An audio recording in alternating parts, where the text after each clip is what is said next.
got so many people here with us today.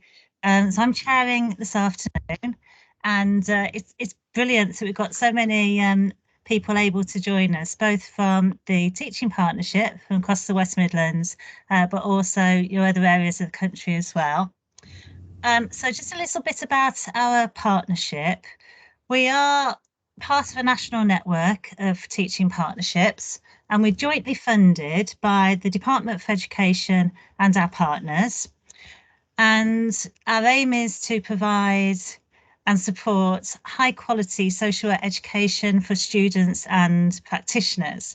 We've got 27 partners, including HEIs, local authorities, health trusts and children's trusts across the region.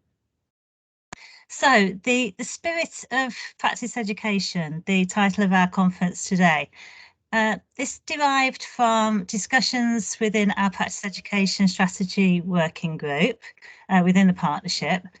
And we were thinking about how we could support and recognise and value the key contributions that practice educators have made and continue to make to social work education.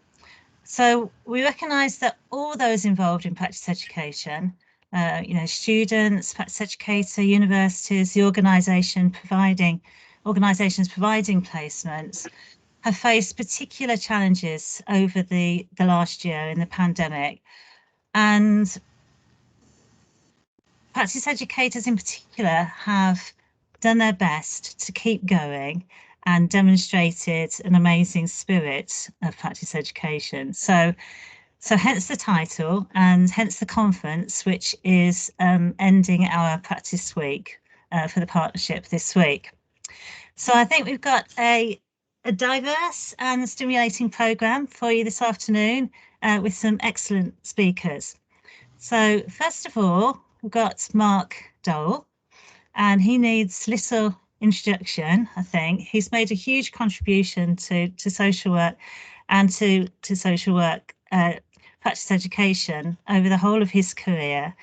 And I have checked this out with Mark. And if I remember rightly, from some work that I did with Mark 15 years ago about, I think Mark introduced the actual title of practice educator from some work that he was doing looking at approaches to practice learning with the introduction of the social work degree. So obviously that was a huge contribution in itself. There's some confusion at the time in relation to various titles for practice teachers, assessors, etc. So I think the term practice educator seemed to encompass the role, quite well. And we've kept with it over the last 15 years. So we're really pleased to have Mark with us this afternoon. So over to you, Mark.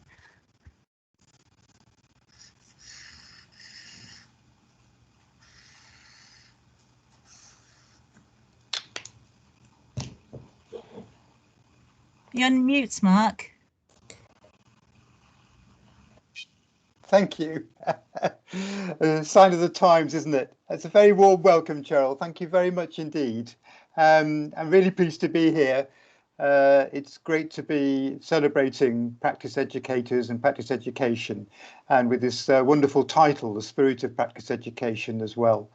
I have some very happy memories of the West Midlands and my associations. 7 years as head of school at what was UCE then, is now Birmingham City University. And all those years with doing practice education research, many of them with you, Cheryl. And the West Midlands figured largely in a lot of that research for the Social Work Task Force. So going back a few years then, but happy memories too.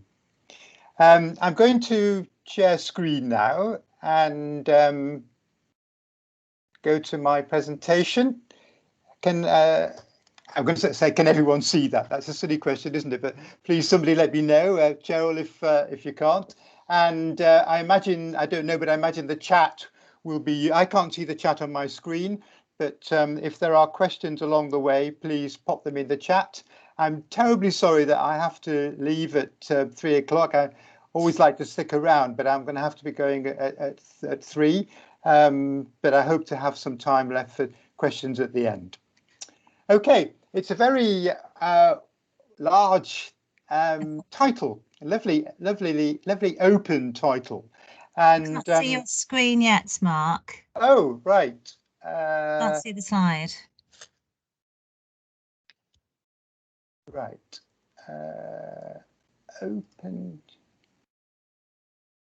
Open share tray. Can you not see it? Not yet. Oh, that's strange. It worked in the rehearsal, didn't it? Don't know quite what I'm doing differently. Open share tray.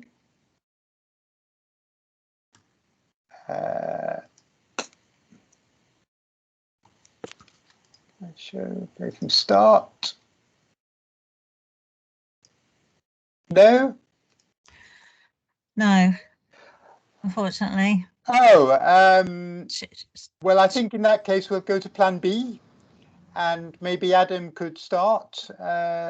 And Adam, I'll ask you to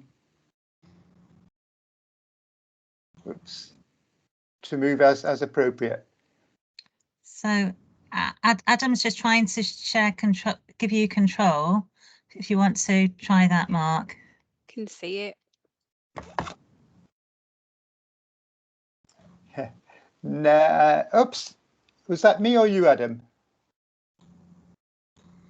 That was you. Oh, that was me. Okay. Right, success, great. Okay.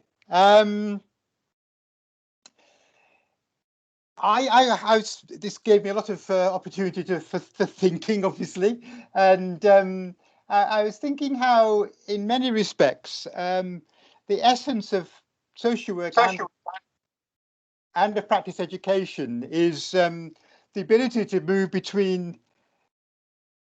Adam, I think if I just say to you, move screen, I think that's probably going to be, yeah, because it doesn't seem to be working when I do it. So it's the ability to move between the big picture and the fine detail. And in fact, I think possibly this is a recipe for reasonably successful life in a way, is to be able to see see patterns out of what is difficult to begin to see to begin with. I'd like to draw an analogy with our local museum here, Sheffield Museums. There's a big picture of Sheffield, a bit slightly idealised, but the city itself and all the lovely hills around. But when you go close up to it, you see that it's actually made up of, well, I guess probably thousands of pictures of individual people. Obviously, the message is that the city is made up of the people. But I think the larger message there is that it's important to be able to see social work in its fine detail, but also to bring it together as one big picture. And I think that's an incredibly important skill within practice education.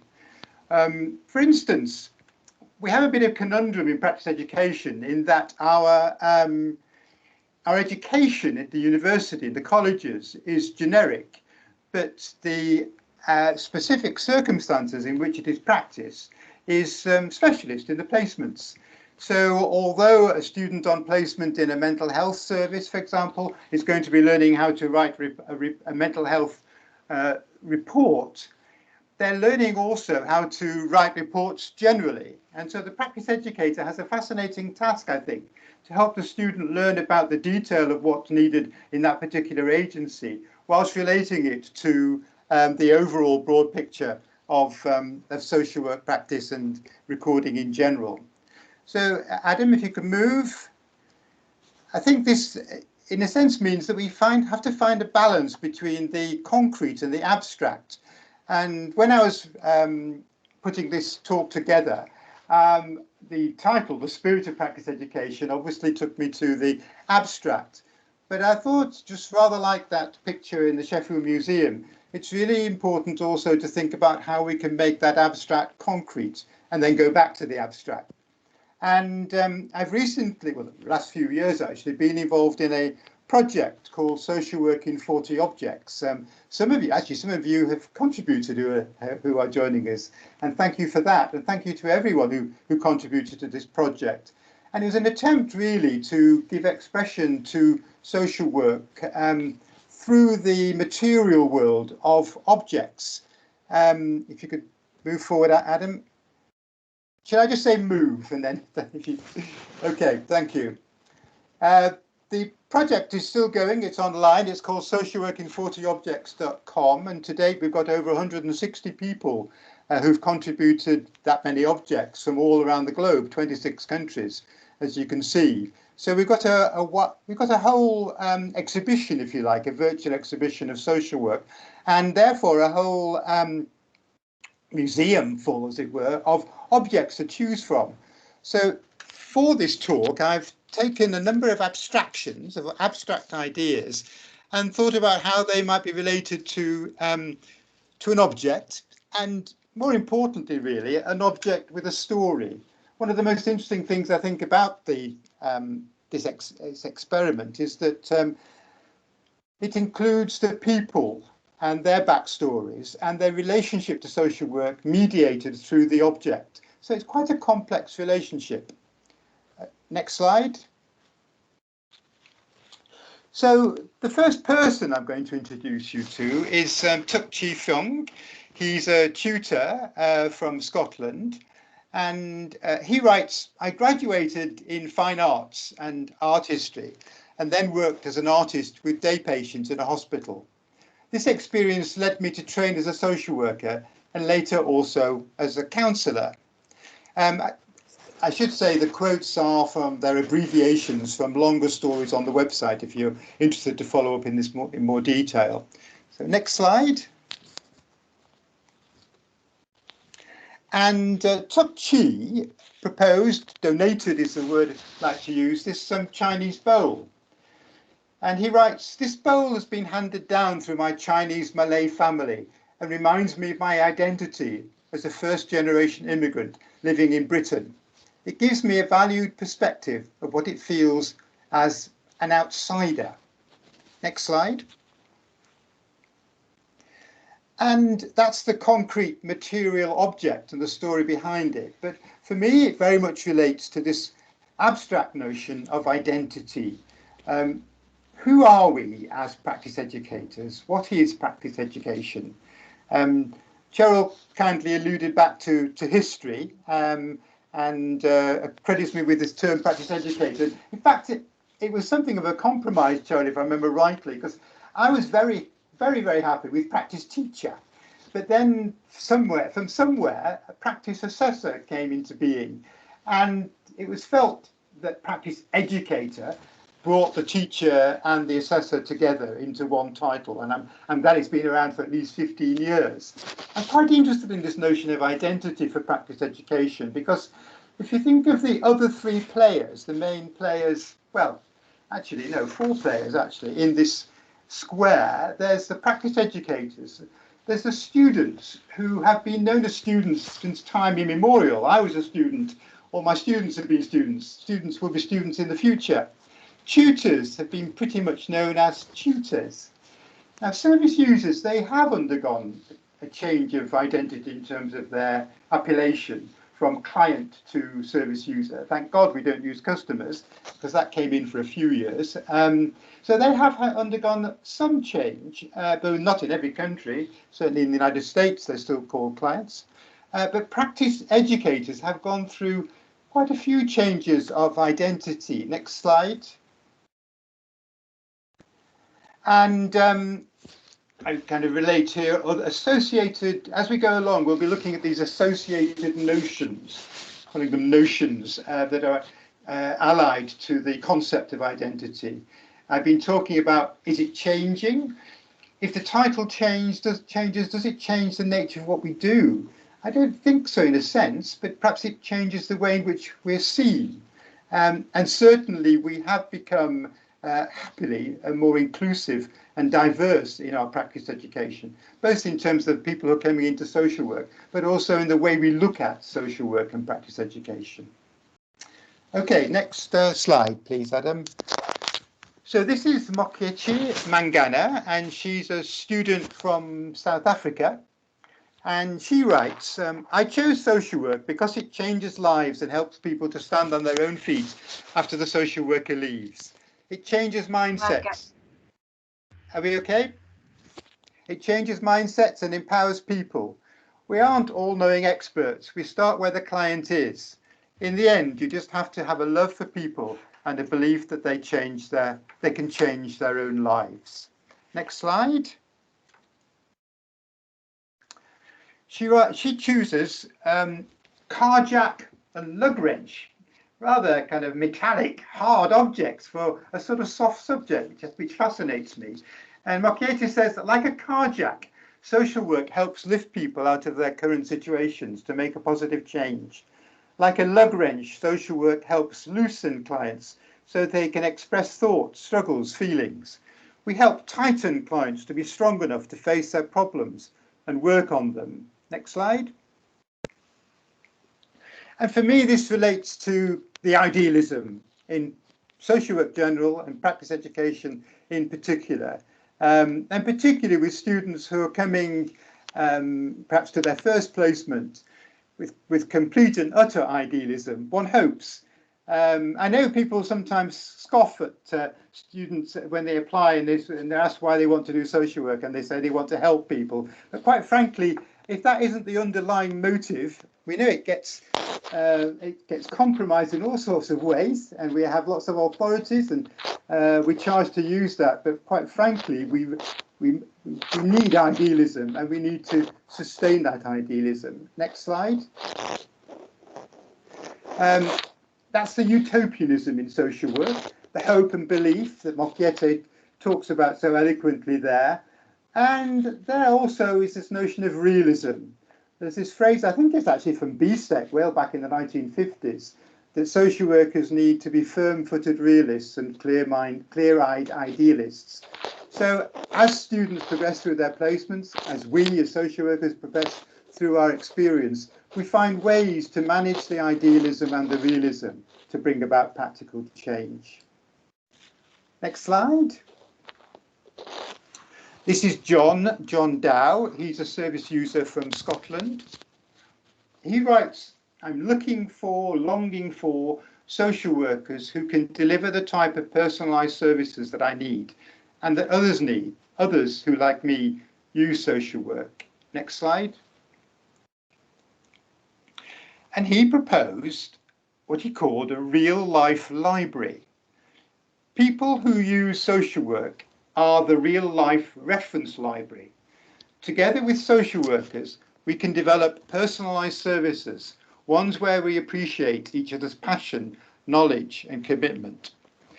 And one of the many things that fascinates me about this concept from John is that, of course, at one level, it sort of doesn't exist. There is no real-life reference library, and indeed this picture is a picture of a library. But although it in one sense doesn't exist, it exists in our mind's eye, and it's a wonderful notion of how we truly use the experience that service users bring to our work. Next slide. And I think that's all about imagination. John used his imagination there to provide something that at one level doesn't exist, but another we can absolutely imagine what a library of real life experience should and could look like. And good practice educators bring imagination to their work. Imagination really, in a sense, imagination is at the heart of empathy, is it not? Being able to imagine other people's lives and what it must be like to live those lives. We don't live those lives, but we have to use our imagination in order to step into them. Next slide. And around that as well, this notion of experts by experience, it trips off the tongue. But how do we really teach our students to listen to their service users as experts? And how do we marry all the different sources of evidence so that the evidence that comes from the direct experience of the people we work with is at the heart of our growing knowledge of what social work is and ought to be? Next slide. This is Ben Rakes. He's a social worker from England. He writes, I learned a great deal from the people I supervised as a probation officer, their resilience in the face of tremendous adversity. I've always believed that relationships can be transformative and that the best relationships are reciprocal. Next slide. And Ben donated these elephants in the room. He writes, in every social work setting I've ever worked, there's always been an elephant in the corner, something that's obvious but no one wants to talk about. A colleague who'd never heard the phrase before gave me these elephants. I have them in my office as a reminder always to name the elephant in the room. Next slide. Practice education is challenging. It's challenging in the way that naming the taboo subject in any situation is challenging. It's so easy, is it not to name it? And yet the consequences can be considerable. I know as a group worker that one of the main skills of group leaders is to be able to help a group to name the taboo in the group. Not for the group leader necessarily to be able to do it. The biggest skill really is enabling this group to name that taboo. Practice education needs to be challenging at all levels. We challenge ourselves as practice educators. Having a student on placement, we all know, is challenging, or certainly should be. Exposing our own practice, letting students see our own practice is in itself challenging. Next slide. It's challenging to have difficult conversations, as Jo Finch has mentioned in her writings, when things are not going so easily. And as Ben reminds us, the heart of social work practice, and I think of social work education relationships, is indeed the relationship between student and practice educator. The need to develop, where at all possible, that sense of trust and indeed closeness. Next slide. This is Joan Corsten. She's a former service user in England. She writes, I first encountered social services in the 1950s when I was 5. Some ladies came to our house and took me, my 3-year-old sister and my 1-year-old brother away from my mother, out of our house, down the cobbled street lined with curious neighbours and into 2 waiting cars. And I never saw my mother again. Next slide. Joan chose Bella, the dog. She writes, all of us children in the home loved Bella, the boxer dog, and Bella loved all of us, always, indiscriminately and lavishly. She was a wonderful dog, placid and gentle and endlessly affectionate. So, beautiful Bella, you epitomised unconditional love and acceptance, a wonderful antidote to the emotional austerity of life in a children's home in the 1950s. I find Joan's story extraordinarily poignant. When I know Joan, and when I talked to her about this project, I had no idea that she would think of a dog as her object, and indeed a dog that's been dead since the 1950s. But she contacted someone else that she stayed in touch with all her life from this home and mentioned this project to her friend, and they both spontaneously said Bella the dog. It's an important message, I guess, for all of us, that although something might be history, it still lives with us now. And although Joan is quite clear that she was not at all abused in that home, they were well cared for. In fact, it was a family group home, which we used to have in Sheffield when I first started. Just basically large council houses, but larger than the usual ones, in the middle of estates. So the children who in these homes, about 9-10 children in most of the homes, with a house mother and a house father. The children used to go to the local schools and they'd invite children back for tea. And Joan mentions how when when she went to tea with her children, with her friends' homes. In her friends' homes, they had margarine. In their house, they would have butter. So, in many respects, their life was richer, wealthier than the lives around them. But as she mentions here, she did not get the unconditional love and acceptance that every child ought to be able to expect. Next slide. So I think Joan's story talks to me of honesty. The need, next slide, the need to be honest about our, next slide please Adam, thanks. The need to be honest about our past as a profession, the need to be honest about mistakes. The mistakes that were made there were that Joan's mother apparently visited every day for several months at the door, but they'd been told that she wasn't to see Joan. And it was only in her 20s that Joan actually found out that the mother she thought had abandoned her had indeed tried to make all of this contact. And no one at the time in the 1950s thought this, I'm assuming, thought that they were dreadful practitioners.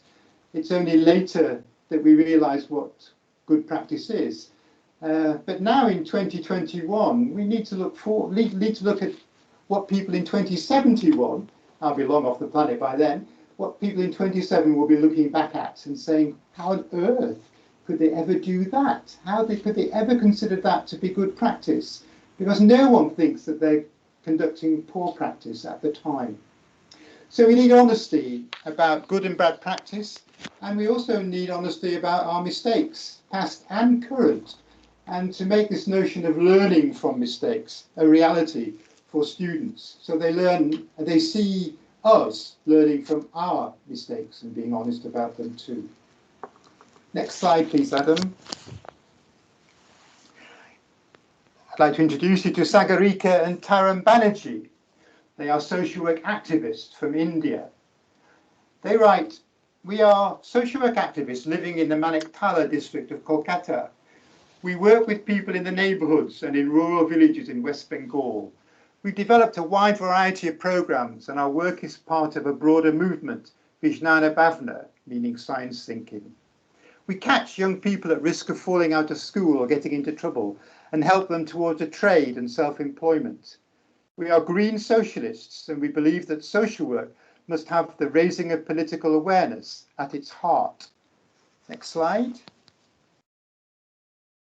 Sagarika and Taran proposed this Martyrs' Monument. They write, "We took part in the movement to stop the mining of the mountainside, which was destroying the local tribespeople's livelihoods and desecrating the land and the sacred waterfalls."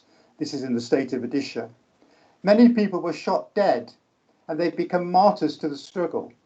In the end, the mining companies backed away, but in recent years, there is again pressure to resume mining activity. Activists are always needed." Next slide, Adam. Well, this speaks very obviously of courage. We might not expect to have the kind of courage whereby we're giving our lives, and it may be a surprise, I think, to some of you to know that people who call themselves or are social workers are engaged in this kind of incredibly politically active work. But I have a lot of long-standing personal and professional connections with India, and it was with great joy that I learned that Indian freedom fighters, the fighters for independence back in the 1940s, are known as social workers. The father of the Indian Constitution, Dr. Ambedkar, is known as a social worker. There are indeed people around the world outside Western proceduralized social work practice who are engaged in social work, which indeed puts their lives at risk. But even though we may not need that kind of courage, I think practice education, social work in particular, requires courage to stand up to power, to stand up and give voice to people who are marginalized. We're a profession that much of society doesn't really want to listen to, because if we're doing our job correctly, we're reminding society of the inequalities, the social injustices, and the oppression that by and large people would like to forget. So it does require courage, if not at the end of the pistol. Next slide. I've said there about talking truth to power, being political. Social work is political, whether we like it or not. If we don't think we're political, we are being political just by opting out. And I think another aspect of this object that I'd like to highlight is that it's commemorative. And it made me think, and when I was putting this talk together, the obvious notion of courage around this object, but there's a commemoration. Somebody has made that, bought and paid for it and put it up to commemorate the activities of these social workers and the tribespeople that they formed a coalition with. Where's the commemorations in this country for social work and practice educators? If anybody knows of any, I'd love to hear. And if, as I suspect, we don't have any, what would they be and where would they be? How would we commemorate practice education in material terms in a physical location somewhere? Food for thought. Next slide, please. This is Duduzile Sokhila. She's a social worker and a tutor in South Africa. And she writes, I've served my people working in different non-profit organizations in South Africa. I was inspired by my late sister and my living mother's altruistic causes in the community I grew up in. Next slide. And Dudu proposed food as her object. She writes, throughout my social work career, I have worked with people living in abject poverty and the direst need is a basic commodity, food. I decided to own my country's poverty and do something about it. Social work is about owning the community's problems and doing something about them. That's a food bank in Johannesburg, but it's apart from the labels on the tins and the rest of it, it's not dissimilar to the food bank just up the road here in Sheffield, and I'm sure all of you are living quite close to food banks in the 5th wealthiest country in the world. Next slide, please. This points to me to commitment. Next slide, please.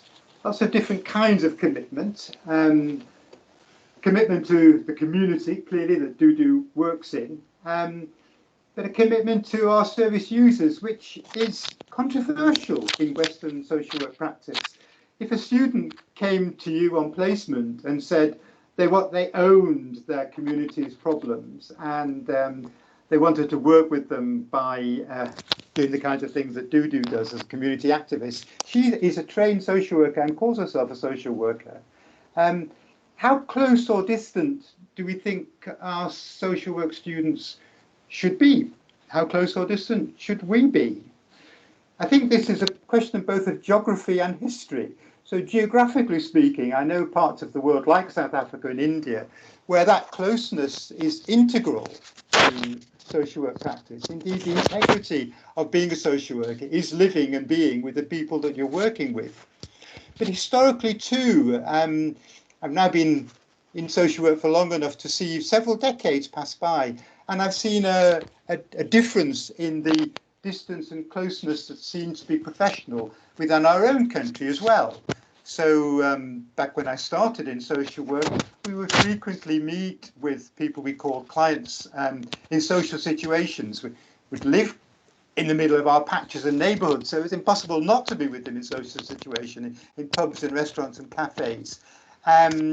We would be in local offices where there were no keypads and people would come and go. Times have changed, and for better and worse, but in terms of closeness and distance, I think we're possibly in danger of defining professional as being distant, and I think we need to keep an eye on both. Okay, next slide, please. Just going to take a sip of water. This is Carol Cohen. She's a professor from the United States. She writes, I was a street neighbourhood worker, then a supervisor. I became a programme manager working to bring several communities together in Brooklyn, New York. After 17 years, I moved into an academic position to teach and research social work. Next slide. And Carol donated this badge. She writes, this badge comes from a community action project with 6 neighbourhoods with distinct identities: Polish, Irish, Latino, Black, Italian and Hasidic Jewish. Social work helped build a strong coalition that united residents instead of them fighting each other for ever-shrinking resources. Next slide, please.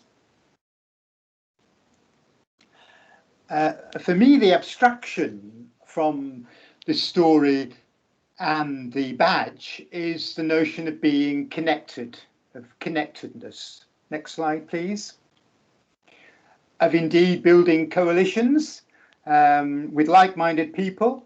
I know around the world occupational therapists are not called social workers, but many of them are doing work that I see as social work. We need to build coalitions with them. We're often working in multi-professional, interprofessional teams. Finding like-minded people in terms of social work and practice education is so important. And what I referred to in the past as the trade between the academy and the agency. We need to remind ourselves of an obvious, and the obvious is that the student social work course is 50% in the academy and 50% in the agency. I did used to remind agencies of this when sometimes some managers might complain that students weren't hitting the road running, which is a military term, but somehow got used in social work. And a reminder that actually 50% of that preparation, if that's what it is, the social work education, is indeed in the agency. The best thing we can do is to make the kind of links that I was lucky enough personally to experience in a joint appointment between academy and agency, where it's a revolving door, where people are moving from practice into the academy, from the academy into practice, and indeed maybe have feet in both camps at once.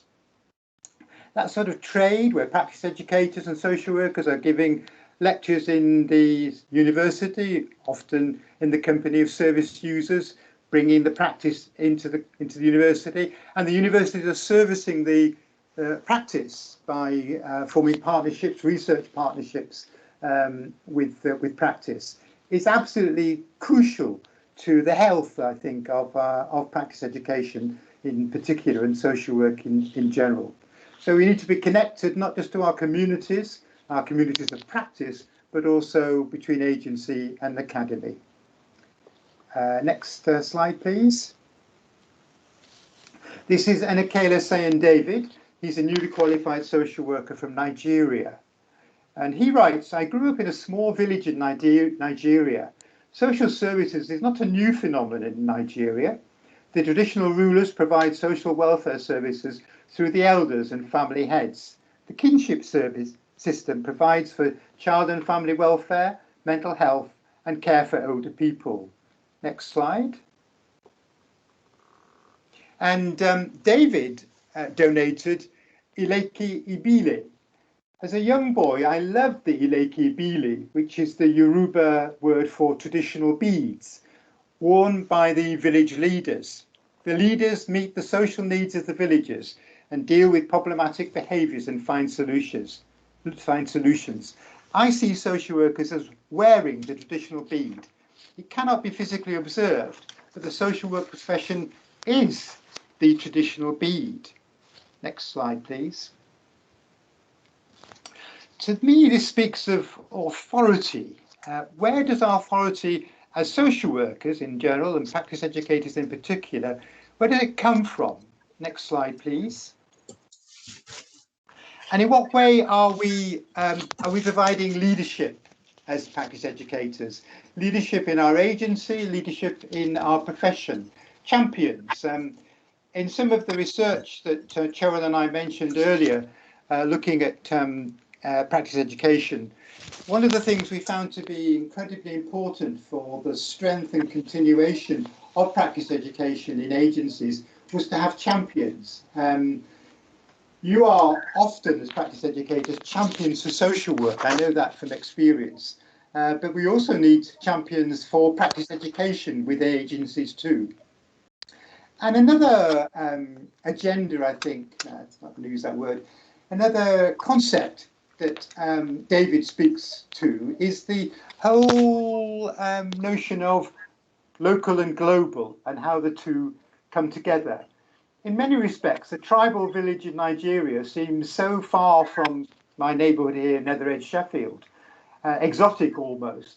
And yet, wonderfully, David, in those few words and that one object, takes that exoticism away and helps me see the universal nature of social work and the links between what we're doing here in the UK and what David and his colleagues are doing in Nigeria. I'm very grateful to him for that. Next slide, please. Susie Croft, she's a practice educator in England. She writes, every day social workers make the most complex decisions in areas where answers are seldom black and white, whilst also supporting the service users' rights. I'm proud to be part of the profession that is social work. Next slide. And she chose memory jars. Memory jars represent some of the most poignant and positive moments in my social work in a hospice. Children make coloured layers in the jar, each colour representing a memory of the person in their life who has died. The children talk to each other about their memories, prompted by the colours. Next slide, please. Well, it speaks of lots of things, doesn't it, that object, but it certainly speaks about creativity. Next slide. Creativity in a poignant and traumatic environment. Creativity which helps release that trauma. Most importantly, really, between children who have experienced similar traumas. It also makes me think of practice educators as keepers of the flame. These are called memory jars. And certainly I think it's important that practice educators, many of whom often have considerable experience of social work over time, are able to introduce students not just to what social work is at the moment, but to our collective past as well. The good and the bad of that past, which I've already alluded to in this talk. In some respects, then, I see practice education as a keeper of the flame. Okay, next slide. Just a few more objects now, and then have some time for any comments and discussion. This is Maeve Foreman. She's a tutor from Ireland. She writes, I worked in housing and community law, then medical social work and an HIV clinic. We forged alliances with those living with HIV and other frontline workers and joined the call to change Irish laws that banned homosexuality and the sale of condoms. Neither were legalised until 1993 in Ireland. Next slide. And Maeve chose condoms. She writes, a box of condoms became an essential tool of our trade in sexual health education and HIV prevention in the clinic where I worked as a senior medical social worker for over 15 years. The condoms remind me of the positive side of our work in the dark days of AIDS, that of sexual health promotion and HIV prevention, and of a very rewarding time working within a multidisciplinary team. Next slide. Well, it may be an unlikely object, condoms, but it certainly speaks to me of the need for prevention and the important role that practice educators have of prevention. Next slide, please. We know that some students, for an enormous variety of reasons, are not ready to enter the profession. Some might never be ready, but often it's a question of timing. And we know that one of the most difficult jobs that practice educators have is preventing that happening for the safety of service users and sometimes for, and often actually for the students' well-being themselves. We're gatekeepers, we gather evidence, and that evidence sometimes leads us to very, very difficult decisions to prevent the aspirations of some people to do the kind of job they thought they wanted to do, they indeed still want to do. It's an amazingly important part of the role of practice education. Next slide, please. This is Ludovic Barriot. He's an éducateur from France. He writes, I'm an éducateur, a member of the family of social professions. For 14 years, I worked on the Île de Réunion, where I created a volunteer organisation, Art et Tradition. Its aim was to develop the potential of disadvantaged persons through the production of local traditional crafts. Slide, please. And Ludovic donated this raffia school bag. He writes, my son wore this school bag daily to school in Réunion, and he has it to this day. It was made within the Arts and Traditions Association, which aimed to counter the cultural degradation of colonialism and the island's dependency on French imports. The poorest families still testify that the experience of arts and traditions has been life-changing. Next slide, please. It's a bit of a buzzword, I know, but it is incredibly important. Sustainability. Next slide, please. How do we practice a social work that is sustainable? And how do we make our practice education sustainable within our organisations? The wonderful story of that school bag, which is still around, as is the Arts and Traditions Association many decades later, is one of truly building on community strengths. I know we often talk about strengths-based work. How do we actually put that into practice? And how do we make sure that it's not just individual strengths that we work with, which are incredibly important, but that we build these into a network of community strengths that we hope will last well beyond the student placement, well beyond even our time in that particular social work practice. Next slide, please. Okay, we're coming to our last two people, our last two objects, and our last two concepts, notions. This is Prospera Tidam. She's an educator, originally from Ghana, then in the UK, and now based in the United Arab Emirates. She writes, I was unsuccessful in my application to study law in Ghana and was offered social work, a relatively new program. I was sceptical. Wasn't this something people did in their spare time? But quite soon I discovered that I could change the world through social work. Next slide, please. And Prospera chose her work bag to donate to our exhibition. She writes, this bag is significant to me because it's what I used every day when I worked in a social work team.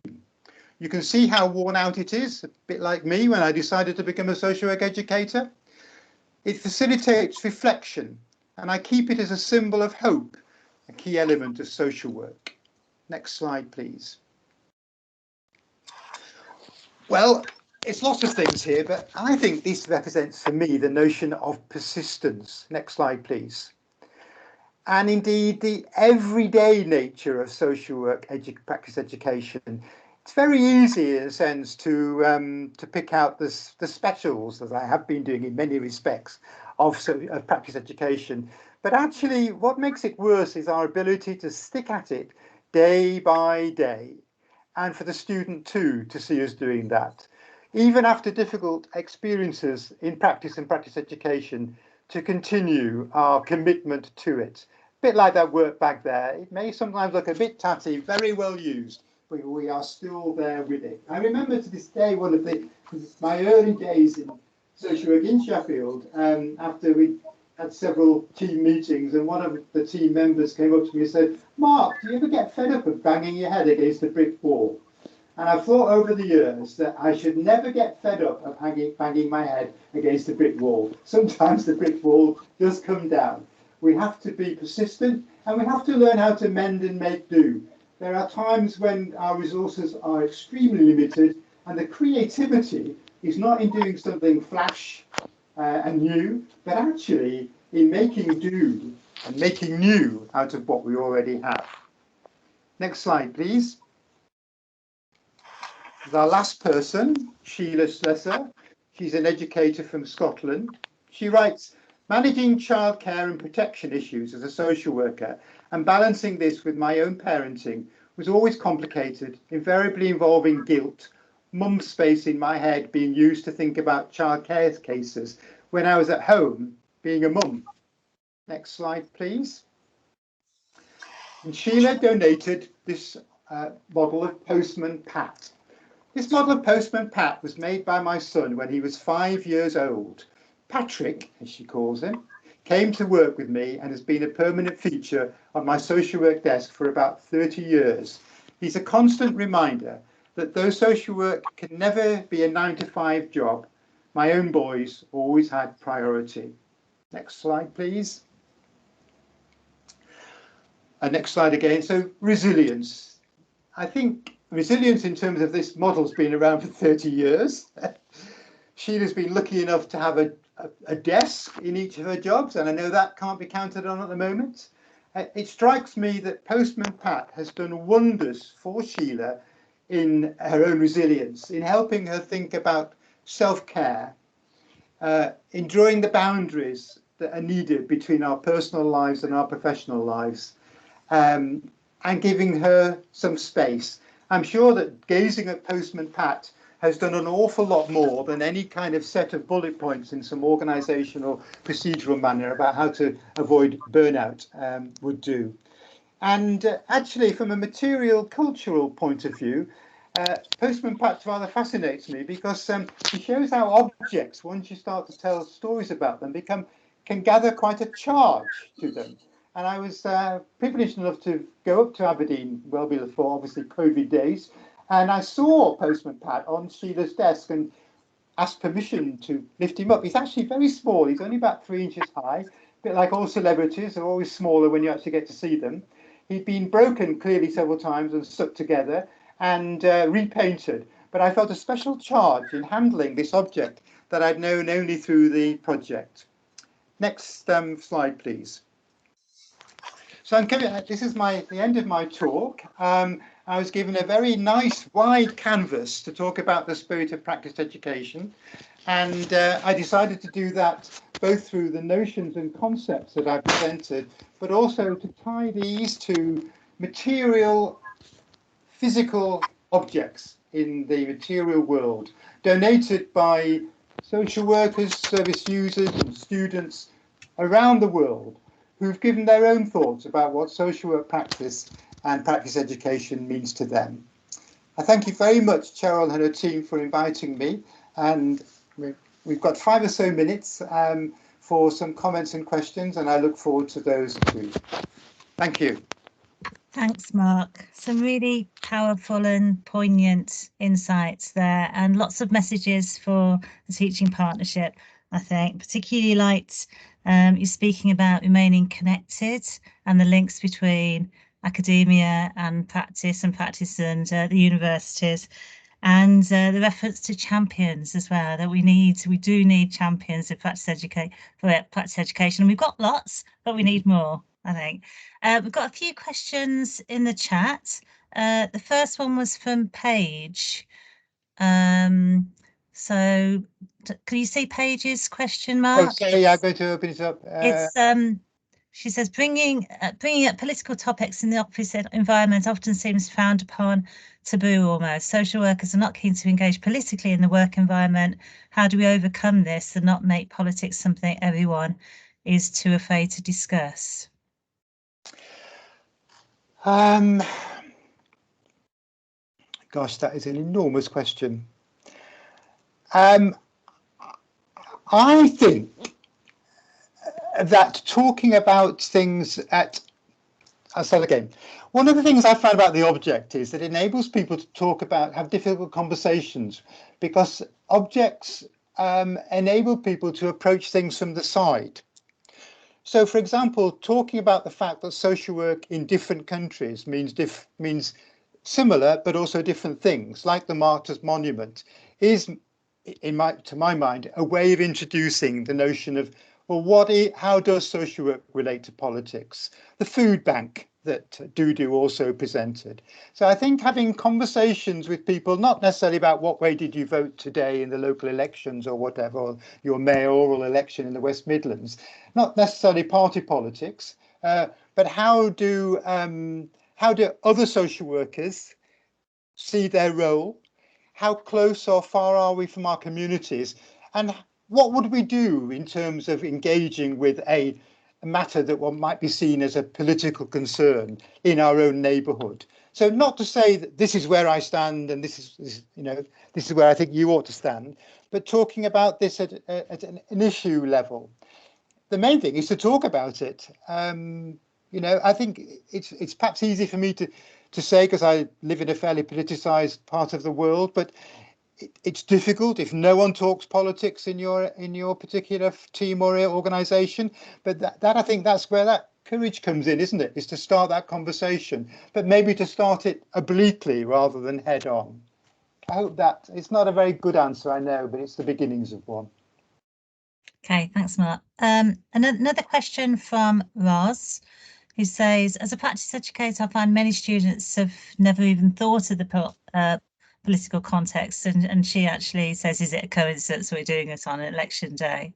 So that's a similar question, I think. So Sarah talks about she loves the idea of champions for practice education. A comment from Laura. Kelly's saying she likes the elephants in the room idea, so she may purchase one and stick it in the middle of the table during meetings.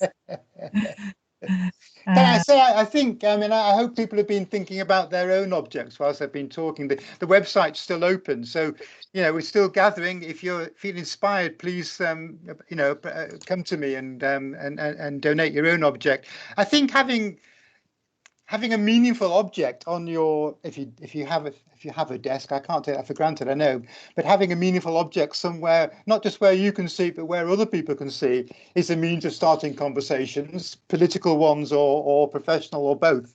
So I would encourage people to think about the objects they have around them. Yeah. Okay, thanks, Mark. So I think we're pretty much out of time now, but we'll send all of the comments and to you. But thanks again for joining our practice education conference this afternoon. Thank you so much for inviting me, and apologies for having to leave, but I'll look forward to the comments later. Thanks, Gerald. Okay, thanks. Bye-bye, everyone. So we're going straight into our next speaker. We don't have a formal break this afternoon, but obviously feel free to dip in and out of the conference. I think that's a benefit, isn't it, of these virtual conferences. I thought about calling them slipper conferences, actually. You can wear your slippers, can't you? And get a cup of tea when you want to. So our next speaker is Shabnam Ahmed, and hi Shabnam. So she describes herself as very experienced social worker and team manager, and a passionate practice educator. We like passion in practice education and spirit. So over to you, Shabnam. Lovely. Let me just unmute my mic. Thank you so much for inviting me today. And I just wanted to, before I share my PowerPoint presentation, I just wanted to start by saying, I really connected with the title of this conference. The word spirit. It's one I really liked because it comes from the Latin word for breath. And how poignant has the theme for breath been in the last year? I mean, for those of us still fortunate enough to be here today, we've survived a global pandemic, a pandemic that attacks your breath, actually. And then we've had the tragic murder of George Floyd, with the words, "I cannot breathe," etched into our hippocampus forever. And both these events, they really pushed me to think about how I was going to utilize my breath whilst I still had it, actually. And continuing to invest my spirit into practice education is definitely one of them. And I guess this is why I find myself here today. And just thinking about practice education, practice education, it really requires us to truly connect with our true selves, that true version you can only see in a true mirror. So, apparently a visit to the place in New York where the two siblings have created this museum of true mirrors is quite an experience. So you see yourself how others see you. So practice education, it really pushes us to connect with that and our emotions and our mind. And I was reminded about something that the famous psychiatrist R.D. Laing said. And he said there are three things that we are afraid of: death, other people, and our minds. And thinking about practice education, I actually think we learn to overcome the third one, of the fear of our minds, as I feel that this disposition, you know, it requires so much reflection, so much of reflexivity, that we actually learn to be with our minds and we get to know ourselves. So today I just want, you know, to congratulate yourselves for spending time with your mind, and thank yourselves for exercising your spirit, for continuing to contribute to the great profession that is social work through practice education. So I just wanted to say that to you before I shared my screen. And now I will attempt to do just that and share my screen.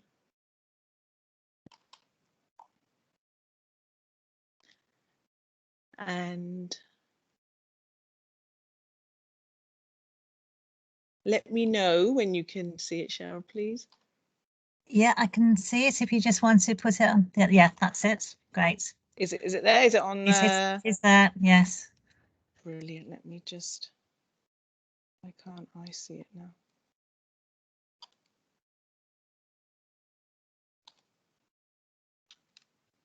Sorry. And is it moving, Cheryl? Did it move when I moved it? Yes, Lovely, yeah. Lovely. That's fantastic. So the presentation I'm going to give today, I've only got half an hour, so I have to be very quick. It's an introduction to a paper I've written for the Journal of Practice, Teaching and Learning. And through this presentation, I just want to give you a sneak peek. And I'm also going to share some of my favorite quotes with you and give you an insight into my spirit for practice education. As Cheryl said, I'm a very passionate practice educator, and I hope this will entice you to read the article later when it's published. Some of the take-home messages: I hope, if you're not already, that you feel really proud of your role as a practice educator. I hope you'll recognize and appreciate your skill set as an art. And I'm going to share some of my practice educator experiences with you, and I hope to leave some tools and tips. So as I said, I'm going to share some favorite quotes with you. And this is one of my, I wear many hats, and one of them is that of a practice educator, and it's probably my favorite hat. And this is a quote that really describes my feeling every time I'm supporting a learner. So step into this experience with butterflies in your bones, with a nervous feeling so beautiful, you know you are doing something right. D'Antonio Foy. And I was thinking about, what is it about practice education that excites me so much? And it's really the opportunity to facilitate a wholesome, person-centered placement for a learner, but also because with each learner, each experience, I get a novel opportunity to connect, to reflect and grow. And if you watch any of my School of Shab's YouTube channel videos, that those are the principles of my channel, really: connection, reflection and growth, and to be with your mind, like I spoke earlier. So if I was in a room with you, I would be happily throwing around a ball at this moment, and it would be, you'd get a question, you know, like your favorite part of your practice education experience, or the least favorite. I'm unable to do that today. So instead, I've just collated some themes, and please feel free to write in the chat, because I definitely do read the chat later, and this is where I can pick up these themes for other events. But you can see there that some of the favorite aspect of practice education, you know, seeing the student develop, being able to do the direct observations. It's always nice being able to give positive feedback. And then, you know, seeing our own growth as practice educators. And then the activism that students show, because so many times, you know, we start to unsee things when we're in the system and in the organization. And the really brave questions that the students ask. And then some of the least favorite, I think, as Mark was saying as well, you know, having to end a placement early, failing a student, writing the reports can, you know, to be very time consuming. Weekly supervision, quite hard to maintain, isn't it, when we've got our own own allocations, own work to be doing, students finding it quite difficult to reflect, and then conflict management. So those are just some of the themes that I've collated, but please, do put some in the chat as well. So today, as per my title, I'm talking about practice education as a form of art. We are artists. So how am I defining art? I'm not using it in the way that scholars and some social work academics have defined it, because they have tried to define art, but I'm simply defining, and this is directly from my paper, art as a diverse range of human activity involving the senses, when applied with both attention and intention, has the capacity to enhance relational practice. And by that, I'm talking about art of conversation, art of listening, art of questioning, art of silence. And I'm going to introduce you to a few of these arts. I can't cover them all, but I'm definitely going to try and attempt to do it justice. So another favorite quote of mine is I share this with you because I feel like I've been changed by becoming a practice educator, and I'm impacted by that process, because each time I connect with a new learner, I grow. And this quote, I think, aptly describes that. I don't feel that it is necessary to know exactly what I am. The main interest in life and work is to become someone else that you were not in the beginning. So a famous Foucault quote there. So this reminds me also of Keats' concept, the famous poet Keats' concept of negative capability, he talks about negative capability and describes it as being comfortable with a sense of uncomfortableness, the capacity to pursue a vision of artistic beauty, even though it leads to intellectual confusion and uncertainty. So I describe this as the metamorphosis of becoming. And I often say that I would not be the type of team manager that I am today if it was not for the deep learning that I experienced as a practice educator, actually. So I just wanted to remind us all about the interconnectedness in this process. So the PA there stands for the practice assessor. So I'm also a practice assessor and observe many, many brilliant practice educators undertaking supervision of their students, and then I provide feedback. But ultimately here, we're all connected and we're all impacting one another. And then we came in the profession to support the people we work alongside. So there's an impact there. And I just want to remind us of the impact of the practice educator. So you starting that ripple, ripples of learning, and you impact on the learner and the student as the next kind of the impact there. Then they go on to impact, the students go on to impact the adults, children, the families, the carers that they work alongside. There's a direct impact on their network, their families, their loved ones. Then there's a direct impact on the community, and then a wider impact for society. So just never underestimate the role of the practice educator, never underestimate your impact. And so on that note, let's celebrate and acknowledge our arts, your art. And I'm going to share, as I said, some of my arts I feel I've demonstrated in the last year as a practice educator. But whilst I'm doing that, I really want you to think about your arts, celebrate them, feel proud, and recognize them. So I want to start with the art of difference. So here, I'm recognizing and respecting that there is more than one way of arriving at the same outcome, as you can see demonstrated in this picture. So by sharing my arts with you today, you get a window into how I'm carrying the pot, for example, and you may say, yeah, I do some of that. Oh, my style's completely different. And that's absolutely okay, because ultimately our aim is to provide a wholesome placement for students and learners.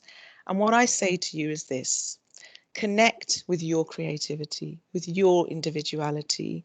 It is your unique gift, and it's each of you becoming as good as being you as I am as good as being me.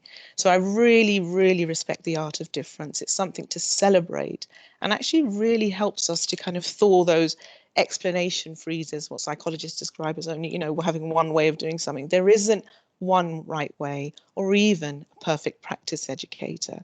So the idea is not to create a mini-me. And I love this quote by Khalil Gibran, and he says, "The teacher who is indeed wise does not bid you to enter the house of his wisdom, but rather leads you to the threshold of your mind." Again, that thing I said in the beginning about being with your mind.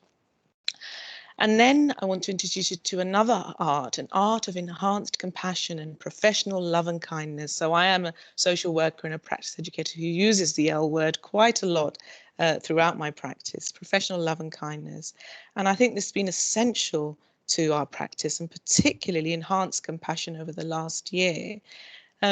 Because not just as a student, but as practice educators, all of us are gripped by the ills of society. It's affected definitely some more than others, and without a doubt. But there's been no escaping, has there? The coronavirus, the pandemic, loss, climate change, systemic racism, police brutality. I mean, it can go on and on. So it's just been so vital to show that professional love and kindness and enhanced compassion. And how have we done that? How have I done that over the last year? So the art of reflective supervision is another one of the arts that I talk about, a really important one actually, and I want to share a quote with you that's in my paper, and it goes like this. So, just as an artist brings alive her empty canvas, just as a performer breathes melody into her songs, a practice educator through their art of supervision supports social workers into the profession. If you master this art, it can serve you well in your career. And as you leave your footprint, those you inspire leave theirs too. So in my next slide, I'm just going to share some of the tools that I've been experimenting and using over the last year.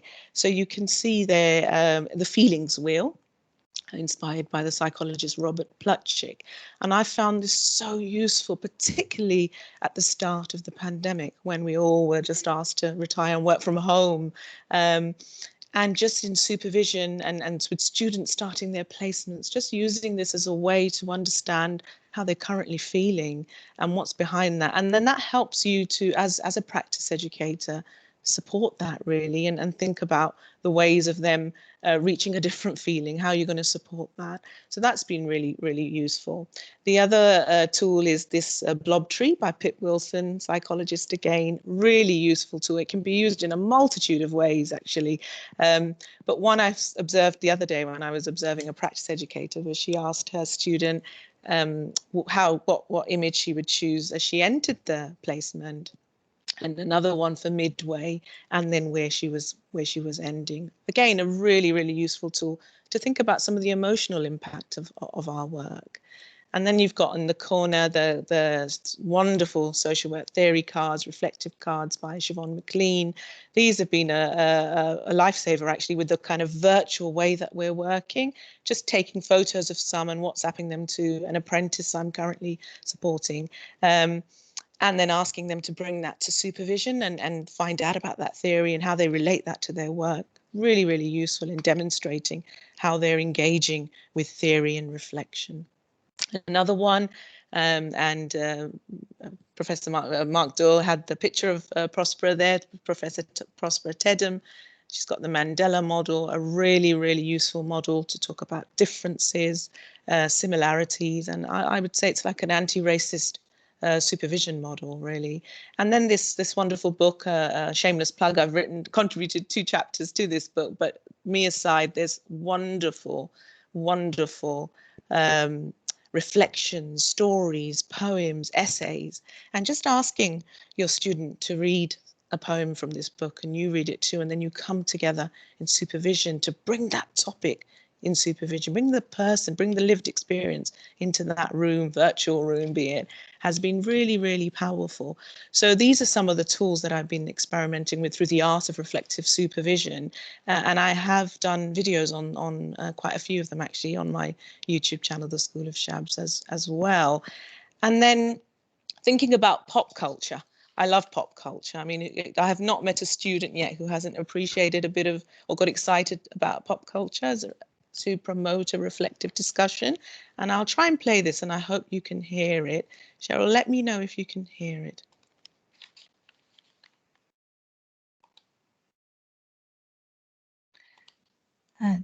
Nothing yet. Oh no. Hallam, if you unshare it and share it again, and when you share it, click the toggle for sound.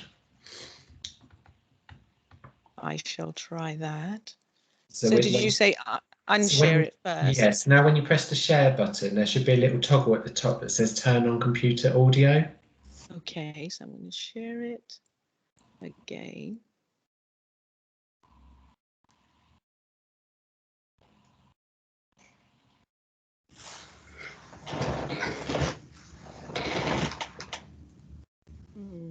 Couldn't see the toggle, Adam.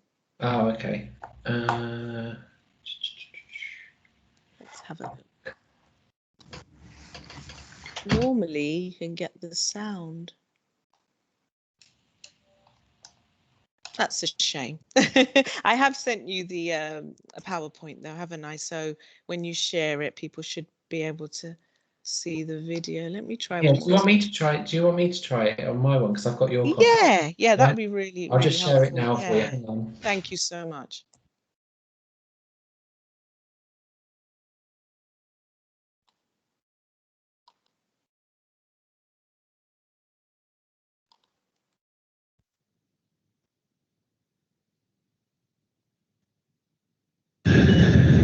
Get involved today.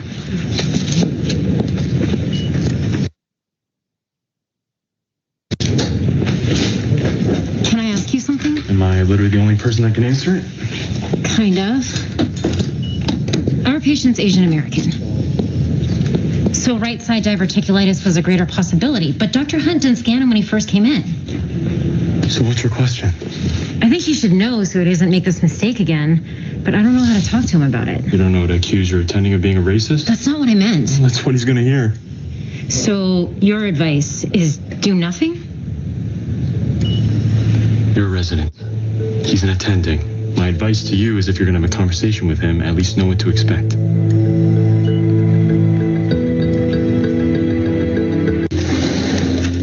You don't have to be so hard on her. She's very attached to this patient. She's upset that a misdiagnosis cost this patient the next 4 weeks of his livelihood. Me too. Sometimes you have to weigh the risks and make a decision. Right-sided diverticulitis is extremely rare. But not as rare for Dave. It's 10 times more likely in patients of Asian descent than white patients, which you clearly didn't know or didn't take into consideration. But either way, it's on you, because all this could have been avoided with a simple scan.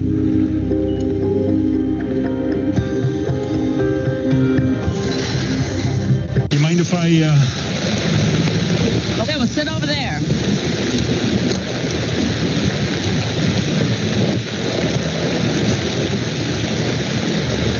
Okay, hypothetical. Asian American male presents with fever, high white blood cell count, and right lower quadrant pain. Oh, is this the restaurant guy? I caught him in the ER. Bailey, I see a dozen presentations like that a month. All appendicitis. But if I'm honest, in that moment, I didn't give him much thought. He was any patient. Any non-Asian patient? I defaulted to the standard of care. That's centered around white patients. I never want to make that mistake again. There is no excuse. You know, when you're dealing with a high patient count, you have to make judgment calls. You know, you have to ask, what is the most likely problem, right? So there's no excuses other than the excuses you just listed off? That's not what I meant. I just want to treat everyone equally. Equal doesn't work for everybody, Hunt. It's about equity. Patients getting what they need, whether it fits into a protocol or not. Look, I just put my parents in assisted living, and I can't stop worrying that they won't get enough care because there's so few black folks there. Meanwhile, my dad freaked out because on his floor, the nurses are male. In his mind, good nurses are female, period. So, we all have biases, Hunt, including you. What matters now is what you do about it. You're the chief of trauma. If the protocols don't work, then read, learn, question, and change them.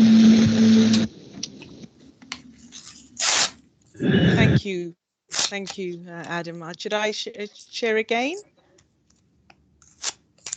I'll try and go back to my screen. Thank you so much for doing that. I'm sorry if the sound wasn't very good. Here we go. I'm just going to come back. So yeah, I just wanted to let me know when you can see my screen as well. So I just wanted to make the point about, thank you, about using pop culture, and a question that was brought up in the chat earlier as well, around to Mark, around how do we bring these topics, you know, about social work and how it's linked to policy, politics, and all those kind of things. And I found that stories and also pop culture to be really helpful. I mean, this video in itself has sparked discussions about anti-racist practice, the results of color, you know, the impact of color blindness, power, fear, bias, and the list goes on and on, really. So yeah, so just pop culture, I've found really useful way through the art of reflective supervision. Are we okay with, I've moved my slide on, Adam, can everyone see? Yeah, that's on there. Brilliant. So I'm now on the art of conversation. So the art of conversation, like any art, is a skill of elegance, nuance, and creative execution. Just to break that down a little bit. So I talk about the art of questioning. And the art of questioning, you know, through this art, I've learned to use motivational interviewing, coaching techniques, the kind of example of TED. So, you know, T for tell me how you think this placement is. E for explain how you related this, how you reached this recommendation. D for describe, you know, what steps you took before you completed this mental capacity assessment. Those really open questions, just reframing those questions in a way which elicits more fuller, purposeful, and meaningful responses. So I think the art of questioning really ensures you manage a fair assessment and encourages a wholesome collaboration, because there's missed opportunities if we don't ask the questions in a right way. You know, help me to understand, those really open questions. And then you've got the art of listening. So World Social Work Day has passed, but I just loved the theme this year of Ubuntu, and carry those principles forward actually as life principles. And lesson number 14 was listen to listen so you can hear. And, you know, it's showing that we've really heard, through using our other senses, making observations. You know, I hear because I see and hear your children in the backgrounds whilst you're trying to manage a virtual placement, university and homeschooling. So, yeah, it's not just listening to respond, is it? It's really listening to the unsaid and the unspoken as well. And then there's the art of silence, which I feel is one of the most difficult to master, actually. And when I observe practice educators undertaking supervision, it's quite a common one that comes up. You know, how much ear space do we give to students? But I think it's a skill. Once mastered, it opens doors. And for me, the art of silence has opened a whole new world, because those purposeful pauses and silences, they really make way. They really do. If you don't practice this art, you will definitely be missing opportunities to hear the learner. So I think these three arts under the art of conversation are really important. And then there's the art of feedback and reciprocity. And I'm probably running out of time, so I'm not going to be able to go into too much detail about it, but I have done a video about this. But it's about making feedback normal, not a performance review really. So it's really about it being an essential part of supervision, isn't it? Making it habitual. Those paves opportunity and accountability for both. So I've introduced two models there, and one is the Corb's model, which you're probably familiar with, about, you know, how you frame feedback. But also then feedback is no good if we're not willing to receive it. So it should be reciprocal, really. And I encourage all my students to feedback to me. And even though they might not in the beginning, because that opportunity has been created, because that habit is there, because it's part of the supervision template, you then encourage people to be able to feed back to you. And this is a model called Steps to Accountability. It's not from social work, it's probably from some leadership literature. I collect models from all over the place, but it's the 4 steps of accountability. So seeing it, owning it, solving it, and committing to doing something about it. And if you're interested, I talk more to that in my video. And then the last art that I'm going to mention is a very difficult art as well, and it's the art of letting go, the art of saying goodbye, the art when a placement comes to an end. And I love this quote from Khalil Gibran: "The river needs to take the risk of entering the ocean, because only then will fear disappear." because that's where the river will know. It's not about disappearing into the ocean, but of becoming the ocean. And it's that contribution that practice educators are making to the social work profession by passing this, by contributing to the students' development and passing them on their placement. And how do I manage this? Because I found it very difficult. Actually, I found it very difficult. So I prepare for it. Endings are just as important as beginnings. So I start to talk about endings from kind of day one, which sounds really weird, but it's like, okay, you're in a 100-day placement, and then in every supervision, right, we're on day 10 now, we're on day 20 now, and so that you know that this is coming to an end. I also use a memory jar. It just reminds me of Mark Doel again, what he was sharing. And at the end of every supervision, say to the student, put a memory of today's supervision in there, and I'll do the same. And we'll swap at the end of the placement, again, bringing endings in. And then I always promise to give an ending supervision. After we've handed the portfolio in and the students, thankfully passed, then we book an ending supervision in which we look at satisfactions, strengths, and the areas of development. And I asked the student to give me feedback as well in what they found, how they found me as a practice educator. Are there any better ifs for me? So that's the art of letting go. And very quickly, I just wanted to remind us that for those veteran practice educators that we're not doing the course, but we're still supporting students, that we are demonstrating the PEP standards for social work, the practice educator standards, and also the PCF, so critical reflection analysis and professional leadership. So remember this for your CPD and when you do your social work registration. So as a practice educator, what has practice education given me? It gives me a sense of pride and satisfaction of enabling someone's journey into a profession that is social work. It helps me continuously add to my own toolbox and knowledge, enables me to build and challenge my own skill set. It facilitates great introspection and reflexivity for me as I learn about my areas of development, but also how I look back and think how I've developed, and I celebrate that.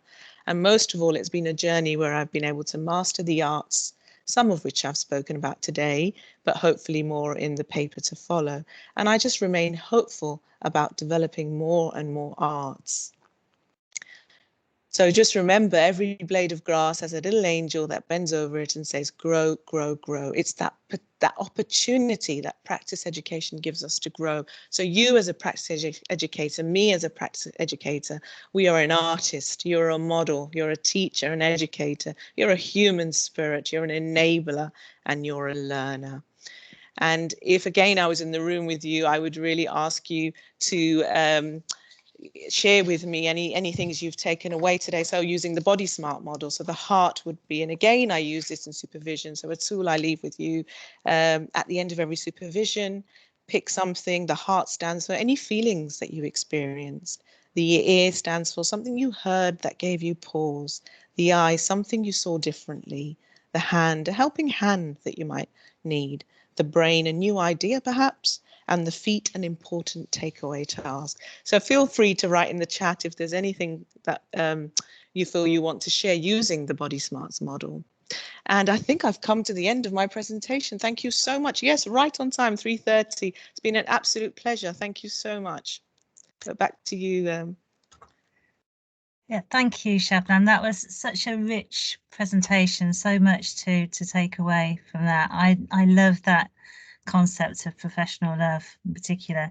Unfortunately, we don't have any time to go through any questions now, but you are able to stay, aren't you, Shabnam, for the panel at the end? Yes, I am.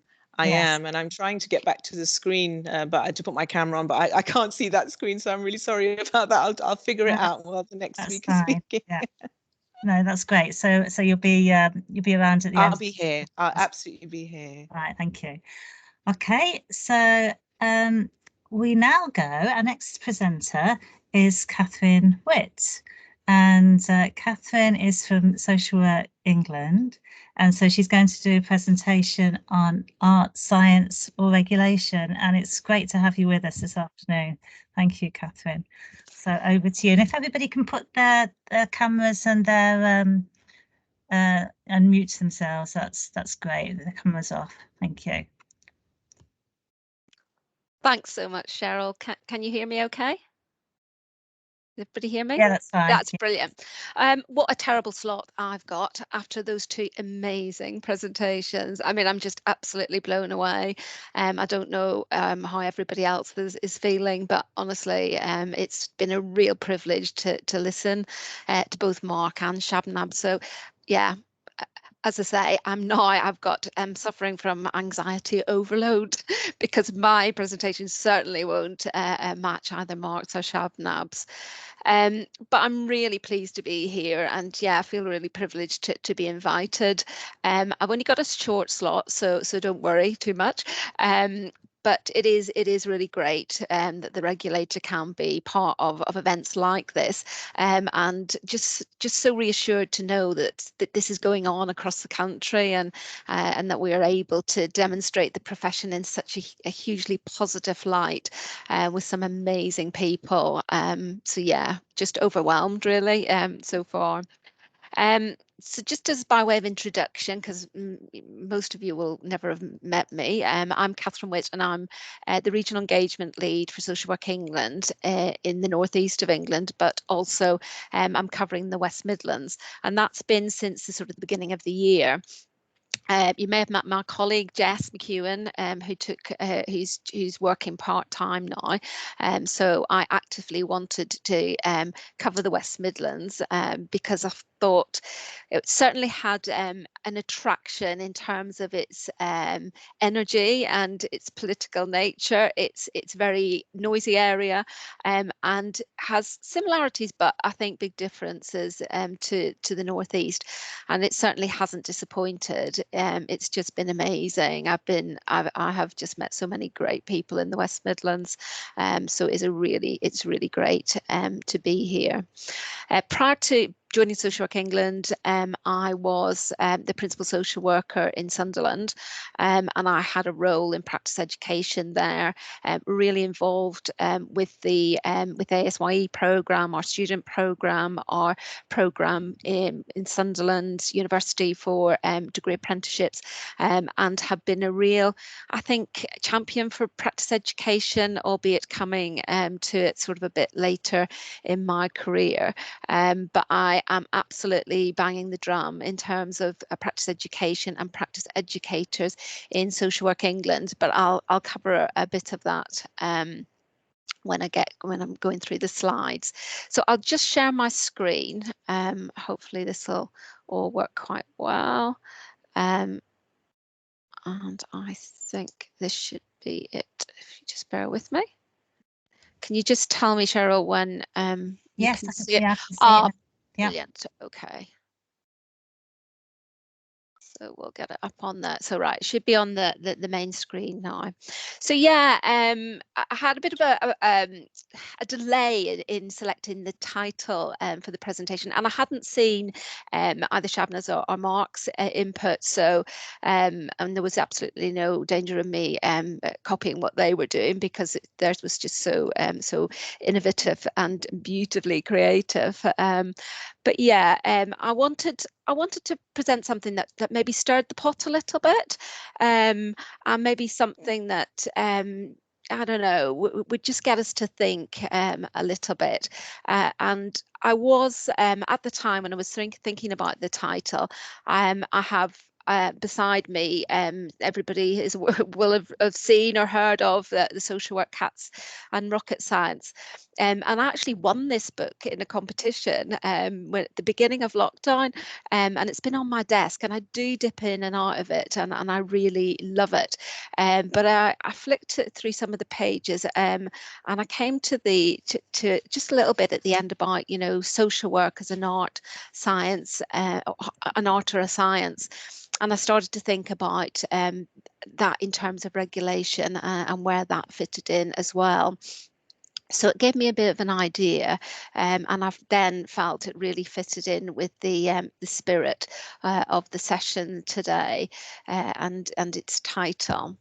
So less creatively than Shabnab, I did go for the definitions in their pure sense, and thought about those definitions in the context of practice education. Firstly, the art. So that's an expression or application of human creative skill and imagination, typically in a visual form, such as a painting, sculpture, or producing works to be appreciated primarily for their beauty or emotional power. And I'll unpick that a little bit. The science bit, the intellectual and practical activity encompassing the systemic study of the structure and behaviour of the physical and natural world through observation and experiment. And regulation, a rule or directive made and maintained by an authority. So we'll start with the art of practice education. And as I say, I can't compete with Shabnab's description of that. But there were some really important elements of that definition that I felt fitted so powerfully with practice education. And it was something around the producing works, but I think more about the producing outcomes, and how we see practice education as part of that learning journey. And the end bit about beauty or emotional power. And I think there is something very beautiful that is produced in terms of education, and that ending and moving people in to another place and being part of the wider profession, and that tangible emotional power that is actually attached to that. And I do think art practice education requires artistic responses and the freedom of thinking to create something new with people. And that absolutely resonated with something that Shabnab was saying about that art of the difference, and to be able to do that and be creative and actually making something new and different, but do it in very, very different ways. And some of the beautiful images that Mark used in terms of some of the objects that were selected in his social work in 40 objects library, or it reminded me of that thing on Radio 4 about what was it, the Museum of, I forget the name of it, but it's a really great program, and lots of sort of creative thinking in that. But you know, when Mark was describing sort of the library and the imagination, the beads representing authority, and some of that amazingly, as I say, creative ways of thinking about the art of practice education. And also the sort of the need to be creative, particularly in that practice education role. Over the last 18 months, there's been no other part of the organisation more challenged, I think, than the practice education role, to be use initiative, to be adaptive, to be inventive, and to do things very differently. And not just doing things differently, but actually in a world that is constantly changing and asking different demands, particularly from the student point of view. I know in Social Work England, one of the first impacts of the pandemic was the impact on students and student placements. And, you know, we were all learning, and there was absolutely, you know, all sorts going on within the sector. But that was, for me, it was interesting that the student cohort was the first really to hit Social Work England in terms of response. But before that, practice educators and organisations and employers were having to adapt very quickly, not just with students, but right across all service provision. And when I was sort of researching sort of a bit about art and social work, this came up about creativity as one of the hallmarks of excellence in learning and achievement, and how that doesn't necessarily just apply to social work or social work education. It is actually a hallmark of excellence in any learning and achievement. And I think out of all the professions that we can look at, creativity in social work is probably one of the most important things that we've got, and it always sits very uncomfortably with me, or maybe others, that it is probably one of the most regulated, scrutinized, and managed professions that we've got. So there's a real sort of challenge in terms of how that feels when you're in the profession and when you're actually delivering services. And I think the ability to provide the learner with experience that develop confidence, understanding, and enable them to translate these into practice and reflection. And that was, it was lovely to hear Shabnam about talking about that art of reflection and the art of listening and conversation. And I think that artistic ability to do that is something unique and amazingly powerful. And quite often when you talk to social workers down the line, one of their most vivid memories will be their practice educator. They will be the person that they relate back to, and that they will have a sense of feeling about them rather than a sense of you know, the detail. There's a sort of an artistic legacy, I think, for people and their practice educator relationship. So just moving on into science, this is a really interesting, I think, element of social work and practice education. So the intellectual and practical activity encompassing the systematic study of the structure and behaviour of the physical and natural world through observation and experiment. And all of those words have become very familiar within the social work profession and our learning. It is increasingly more scientific, and we are using much more scientific narrative. It is a role based on scientific method and rigour. I read a paper, it was a paper written by Ian Shaw, and he considers social work interventions and evidence-based practice and how that really impacts on that sort of scientific method, putting social work in a very firm footing within the scientific landscape. And it is a very intellectual and practical activity.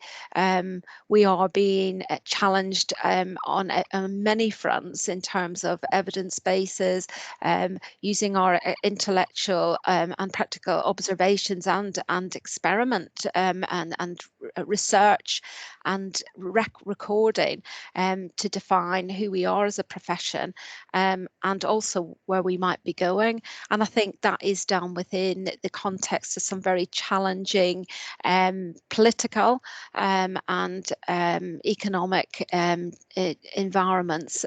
So some real big issues there around that whole sort of where our profession sits in terms of a scientific base.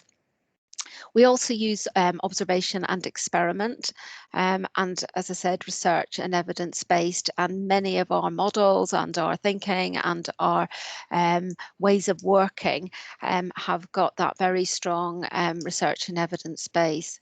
And our use of technology, which is, I think, in the last year been incredibly not challenged, but I think we've embraced it incredibly well. But I think some challenges for us as a profession that technology can sometimes provide a barrier to that artistic side of our profession and our teaching and learning. So it's about how we move that technology transformation using technology into the future and how we use it within the practice education role. So there's I think quite an interesting debate that will be had as we move forward with that. when I was, as I say, when I was having a look at the science element of practice education, I came across this paper, and I was just scanning through it. I didn't know who had written it, but I came to this section at the end where it said the regulatory body SETSWA. So this was from 1991, which nowadays lays down guidelines on the content of training, endorses this scientific tradition, emphasising the public and reliable nature of social work techniques. Students are advised to work in a reflective, goal-oriented and critical way, using theories and therapies in a systemic manner and turning to research for further empirical evidence.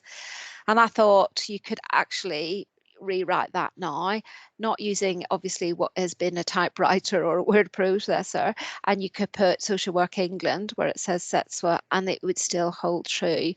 Then I went back to see who'd written the paper, and it was Ali Munro. So that was a little bit of a surprise, but really interesting to have a look at that, and explains that whole scientific grounding for social work in a much more eloquent way than I've just done it. And finally, maybe where I'm in a more sort of safer ground, maybe that's not quite the right way to explain it, but in terms of regulation, and this has been fascinating for me, having come out of frontline practice and been very involved in the practice education role, and where we fitted in as the regulator. So regulation is a rule or directive made and maintained by an authority. So what does that mean for us and for you? So we've got the education and training standards, which were to be introduced in 2020. These were delayed, as many of you will know, and will be introduced in September 2021. And these standards apply to universities and HEIs, and we're just about to embark on a consultation around student placements. So we'd be really keen for you to get involved in that, and we'll be letting you know when that consultation programme begins. But that's about it in terms of standards. Every other bit of student practice education, learning, it has not got a regulation element to it. Students are not registered or regulated. That's a conversation that will be had. I think there is a big ask in the sector for that to be discussed, and that will definitely happen. But as we speak, students are not registered or regulated. The ASYE year, the Assessed and Supported Year in Employment, is not mandatory. It's a very interesting position in terms of fitness to practice, and some of the conversations that happened in relation to ASYE and people not completing their ASYE year successfully, but it is not a mandatory requirement. Our standards sit, the Skills for Care host the delivery of the ASYE programmes for adult and children. So they sit within that organisation for both adults and children. And BASWA hold the professional standards, or hold the standards for practice educators, the PEPs. It was interesting, Shabna brought up the standards at the end of her presentation, that the PCF was there, and the practice standards, the standards for education, but not the social work standards. So there is obviously, I think there is a distance between that and our practice education and educators. And the only mandatory standards for social workers are the Social Work England professional standards. We attempted, as a sort of as a starter for 10, to draw a schematic of all the standards, and that is by no means all of them, and that was in our Social Work in England report, which was published in January.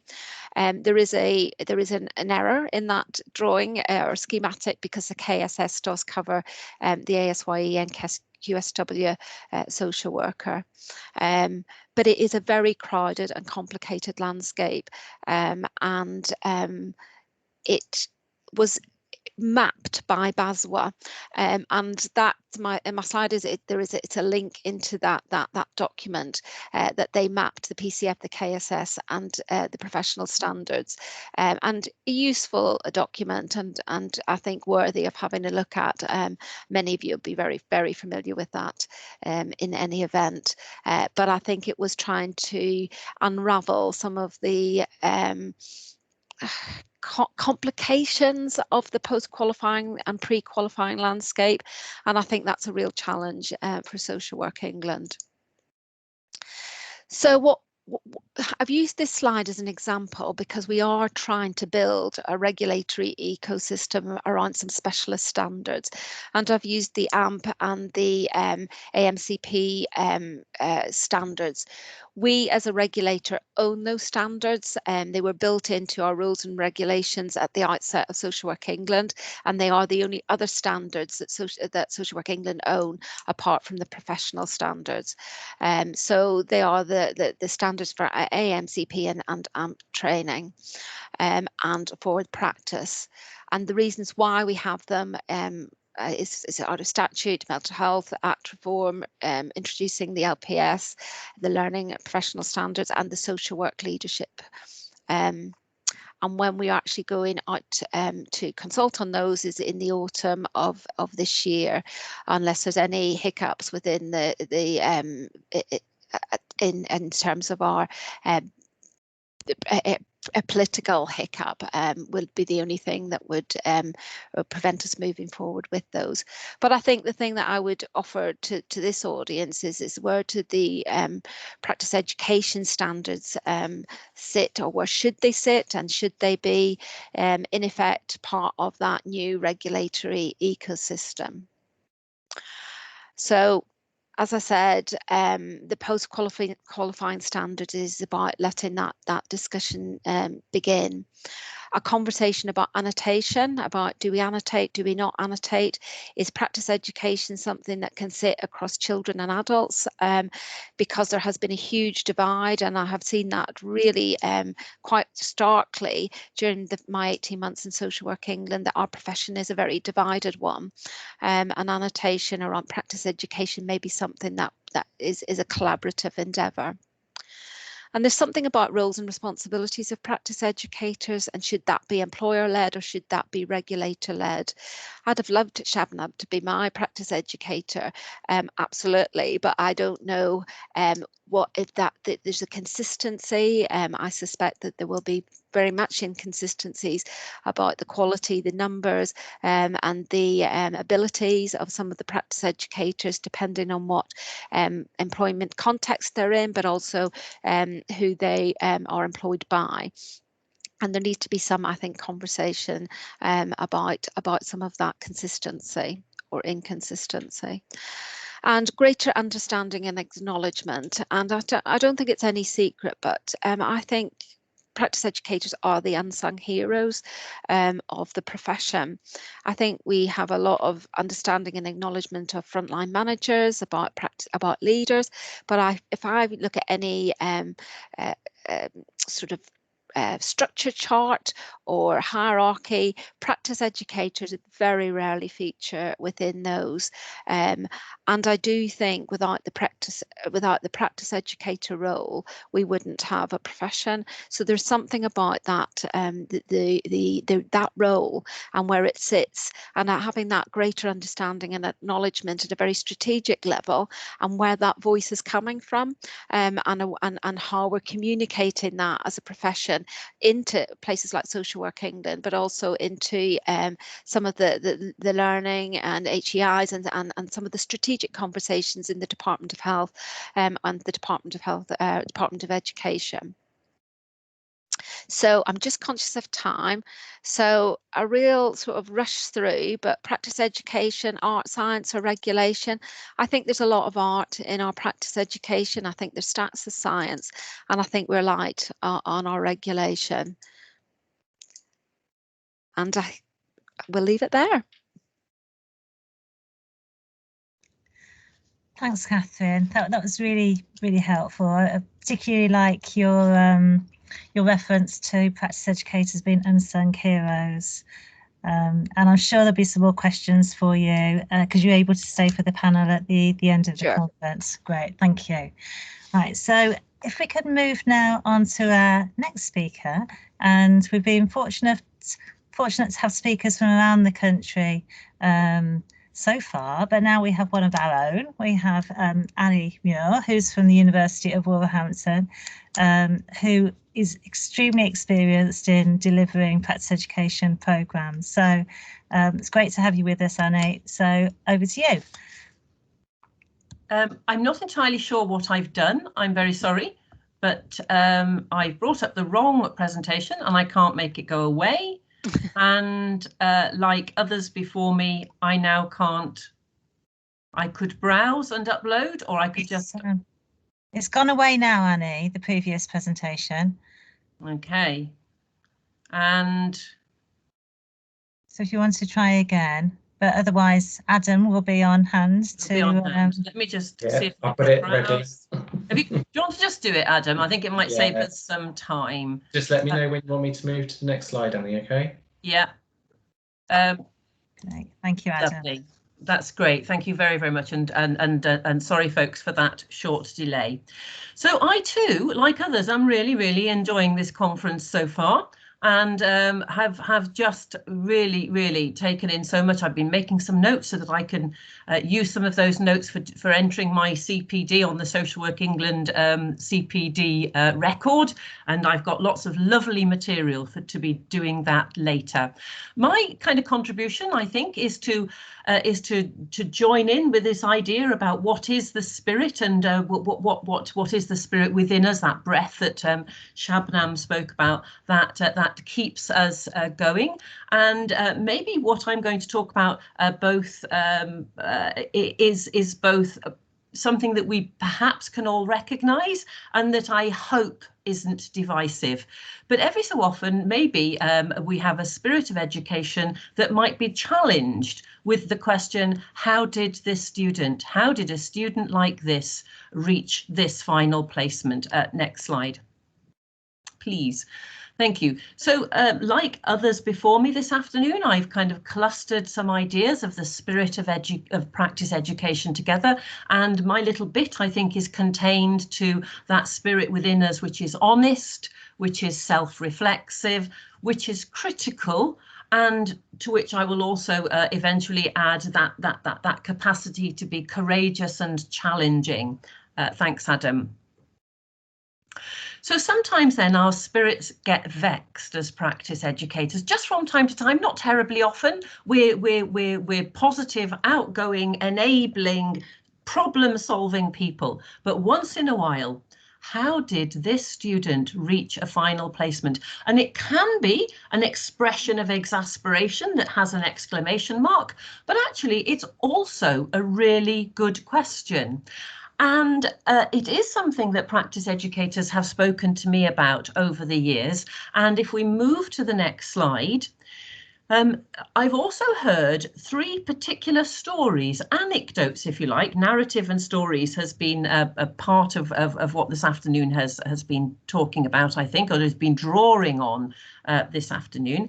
And here are three stories that came to mind when we look at the questions that is part of the critical, challenging thinking that practice educators have as part of their spirit.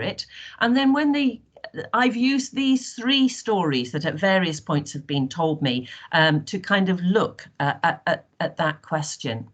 So in the first story, we've got a first placement practice educator who said to me, it was a real struggle, Annie, coming to the decision about whether this student has passed. And as part of our social work practice, day in and day out, we are having difficult conversations with people where we need to tell the truth, not go around the houses, but say it empathically and compassionately. And what I had to tell this student was, my genuine belief is that she has passed this placement. The practice educator was saying to me, Annie, I look at the criteria. This student has passed a first placement. From my heart, I can put my hand on my heart. This student has passed this first placement. I haven't failed to fail. I've been diligent and responsible, and she has passed. But she is going to struggle. She is going to struggle so much in a final placement. I believe the step up is too high for her. So this practice educator wrote in the final assessment report all of the developmental needs going into the next placement, and the practice educator also spoke with the student about, I believe that you have reached your best level for now. One of the things that Mark Doel said at the beginning of his was it is sometimes about timing, where the timing is right. He talked about us being gatekeepers, and it's our job, and sometimes people are not ready yet. And this practice educator has said to this student, I believe you've reached your level for now. And, you know, my advice to you is to take some time out and gain some experience and do some more reading. But nonetheless, because that student is perfectly entitled to carry on, the modules were passed, the placement was passed, the student chose to carry on. And the practice educator would say to me, I have no idea what the final placement practice educator might think of me, because, you know, I suspect that there is going to be a struggle in the final placement. The thing about stories and the thing about anecdotes, of course, is we don't know. I mean, that student may well have applied herself to a committed summer, getting to grips with things, and may have gone into a final placement and gone on with flying colours. But here we are. Here is one reason how a student might, an apparently poor student might reach a final placement. I am going to come back to those spirits of practice education shortly. The other story that got told me was, again, a really interesting one, because in this particular instance, very unusually, the practice educator of the student in the final placement had also been that student's practice educator in a first placement. These things sometimes happen. People move posts and they move roles. A quick look at the regulations. Is this not allowable? Well, there's no rule against it. Was the practice educator happy with it? Yes, she was. Was the student happy with it? Yes, she was. And so off they went in the final placement. And the story that the practice educator told me was that that student failed the final placement. And in her own self-reflexivity, the practice educator, so Shabnam spoke about self-reflexivity, that questioning of ourselves, and now looking at our positioning and our role and our performance. And what this particular practice educator reflected on was that she thought that maybe she had done too much. So we all want to be enablers, and we all want to do our utmost to support the learning of students. And we do know that the penny drops at different times for different people. But on reflection, this practice educator said to me that in that first placement, I've heard, we'll all have been involved in this, where we've taken activities, we've broken them down into smaller chunks. We've said to the student, do this, move on to doing that, move on to doing this. But nonetheless, the student in the final placement, having managed to do it in the first placement, in the final placement, it didn't all come together for that person, for that student to progress, to gain some kind of autonomy and independence about putting the whole role of social work together. And in that self-reflexive moment, what the practice educator said was, I think I tried too hard in the first placement. I think that maybe it wasn't fair on that student to have passed her in her first placement. I offer you stories. The sense that we make of stories is our own sense making, isn't it? And there are multiple interpretations of stories.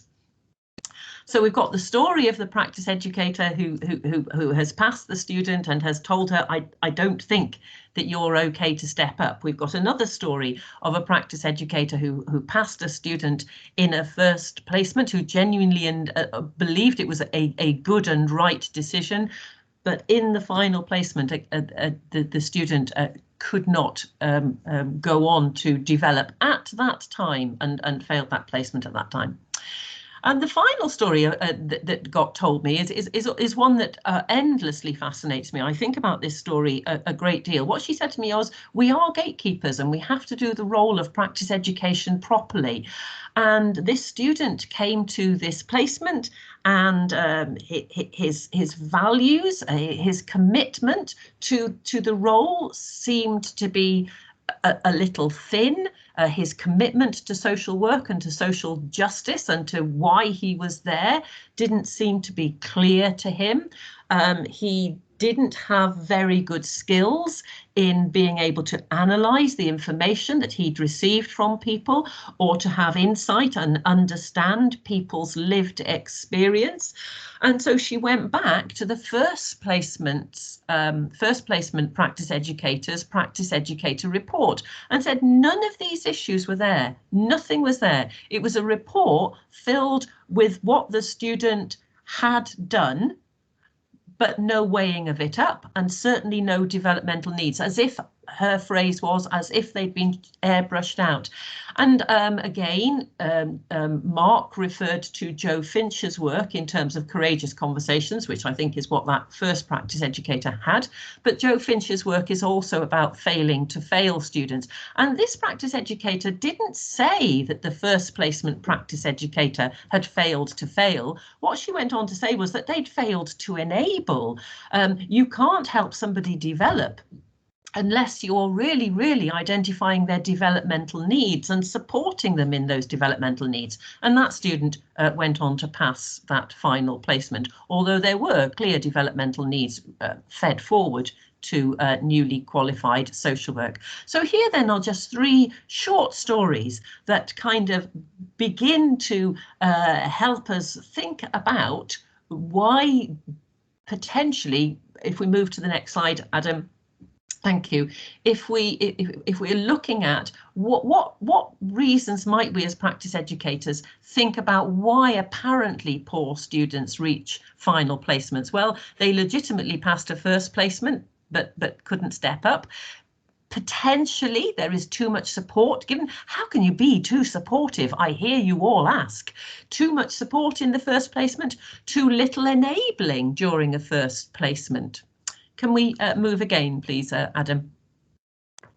Okay, and what this is bringing me to, perhaps in a roundabout way, through the consideration of people's anecdotes and their stories, from which we can learn so much. I know we come to science. I know we also need to have an evidence base.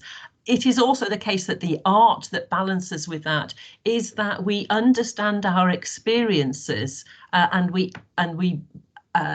understand our experiences through telling each other stories, and on the basis of those stories we gather our thoughts and think about maybe we then think about how to move forwards with particular conundrums.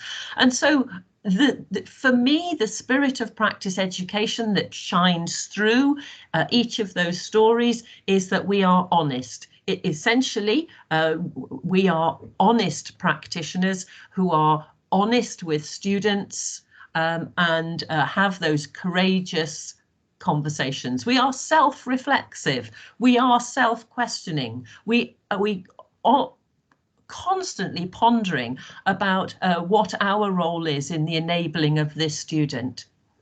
We also have the capacity to be critical, in that sense actually of maybe criticising, not definitely in the sense of being critical thinkers, in the fact that we question, but maybe there is also some little criticism around of the performance of others that maybe is one of the elephants in the room that we don't speak about, but we have courage and we can hold those conversations. Can we move to the next slide, please, Adam?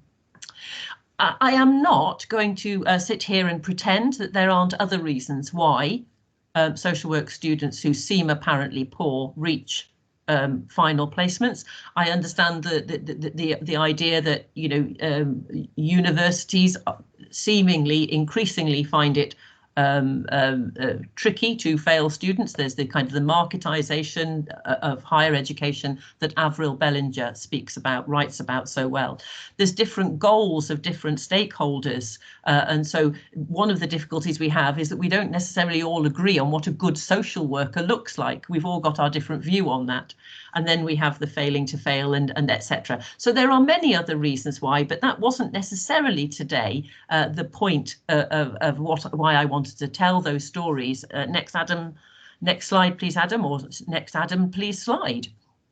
What I wanted to kind of look at today was some stories that help us understand the spirit of practice education in our honesty, our reflexivity, our ability to be critical, and our ability to be courageous. Thank you.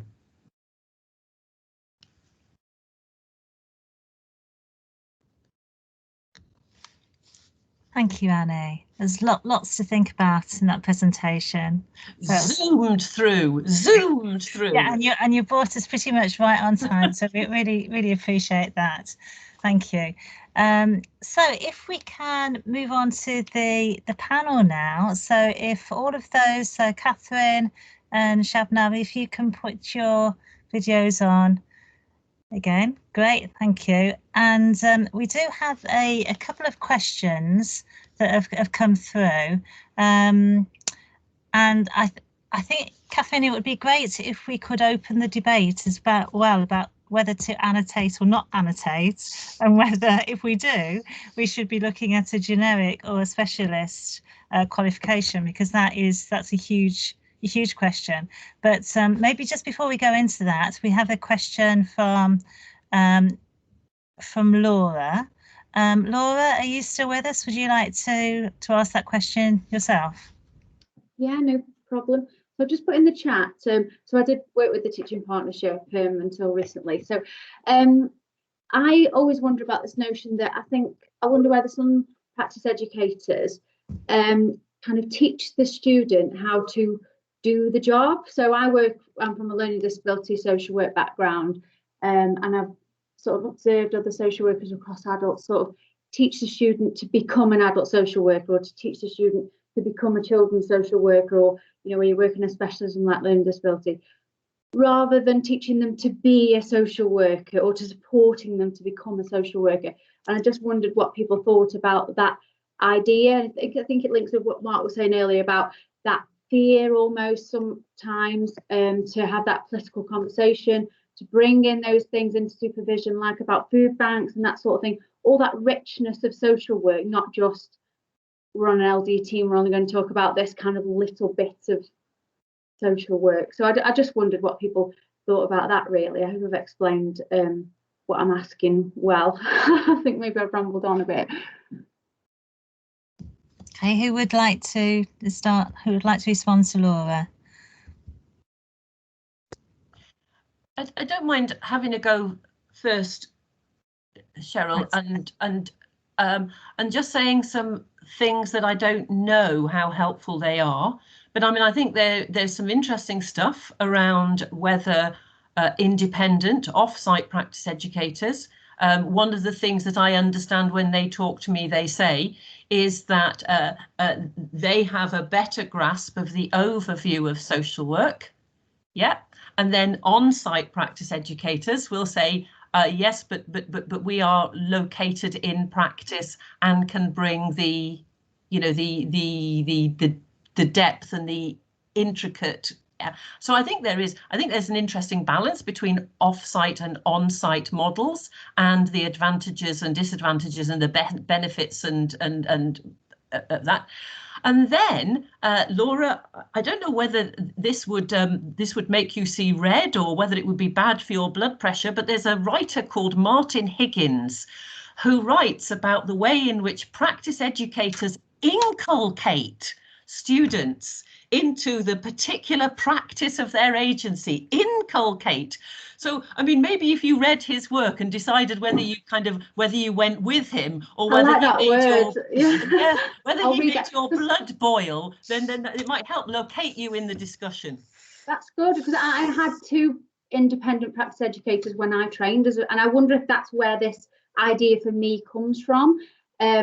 whereas I'm only an on-site practice educator. I find it interesting because I talk to my students about all sorts. I'm training them to become a social worker, not a learning disability social worker in Stoke-on-Trent. So thank you for that. Great, thanks, Laura. Cheryl, I was just yeah. Oh, sorry, I didn't raise my hand. I'm so sorry. Should I go now, or did somebody raise? Yeah, please do. Yeah. Yeah, I was just going to say, it's a balance, isn't it? I feel it's a really, really good question and a really interesting debate, really, and to think about that more deeply, because it's the balance of the learning opportunities that you formulate for the student when they come in, but also on the job, they're going to be required to do certain elements of the role. So, for example, if I'm in adults and with framing the learning opportunities, and one of the roles is to be able to complete a mental capacity assessment, then you would induct them in that way and try to ensure that by the end of the placement they've done that. But you're absolutely right, and that's why I think weekly supervision is so key, because that's where we can have those discussions about, again, if there's so much written about social justice supervision, if we bring that in the Maori principles and the Pacifica principles of supervision, if we bring those in, then that opens up wider debates, doesn't it? And if you think about policy and the things that Mark was talking about, you hopefully ignite those within the student and create a balance. But it is balance, and it's a really, really interesting question. Okay, thanks. Catherine, would you like to add anything to that, or would you like to go on to another question? Are you asking me? Sorry. Oh, yeah, right. No, the only comment I would make is that that you sort of outside of local authorities, I think that there's some quite interesting experiences, and rather than the wide sphere of practice education. And I suppose before I came to social work England, I was very fixed on local authority, and I think it's having that much broader view and how we really capture that. So. Yeah, I think it's really, really interesting conversation, and I think as well it can direct people into the job that they take post qualifying. You almost get sucked into, this is all social work is, and because I've done my final placement here, I'm going to be in a child protection frontline team, or I'm going to be in children with disabilities, or whatever. So it's how we make sure that we're offering students that wide range of opportunity without narrowing them down too soon. Okay, great, thank you. Catherine, there is a question I think is for you, which is about Lord Patel. Yeah, I did see that one. The dreaded question. And absolutely, I completely understand the sector will have questions about that. I mean, I'm not really in an informed position to respond, on behalf of Social Work England, but I completely accept that those are in the spirit of being modeling social work values, about being transparent and courageous, and all those things that we absolutely must hold on to that. But I guess Lord Patel will need to have that response directly. But completely understand why those issues are being raised, and we need that, and we need to be held to account. I don't think we can duck and dive and expect to represent the social work profession without hanging on to social work values. So, but I couldn't speak specifically about that issue. Okay, thanks, Catherine. Can I answer the one on annotation? Because I noticed there was, what is annotation? So yes, yeah. Annotation is basically, if you look on the register and somebody's an AMP or a BIA, you can see that they're an AMP or a BIA, and that's called annotation. And there's a really interesting debate going on, I think, with the Department of Health and right across the profession about, well, what does it give you apart from people knowing you're an AMP or a BIA, and who polices the annotation, and so it's quite a big topic of conversation, but it does give the public and employers very visible and immediate information about people's post-qualifying qualifications. So you can see AMP and BIA, and you can, that's called annotation. But I think that there is a call for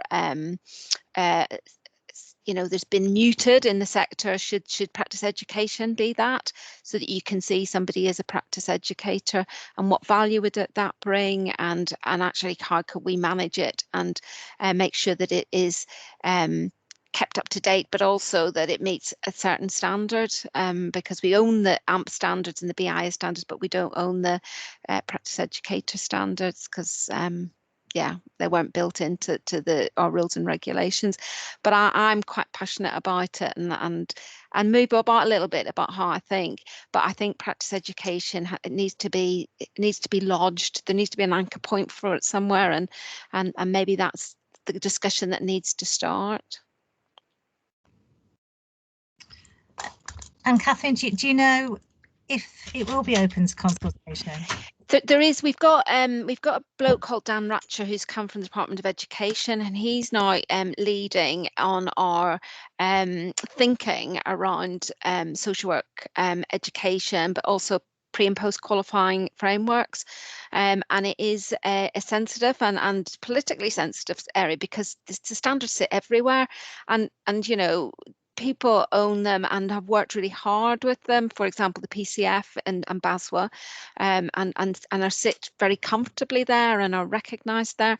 So there is a lot of work to be done with the stakeholders and partners, and it is, and with the 2 reviews going on in terms of health and children's services, you know, there's lots of moving and shifting sands, and it's about the right time to start to begin to have that. So we had a meeting earlier, and Dan was speaking, and he's formulated some thinking that I think will be shared with the sector in the next couple of months. So I think that's good news, and sits alongside that early consultation around education and training and student placements, practice placements.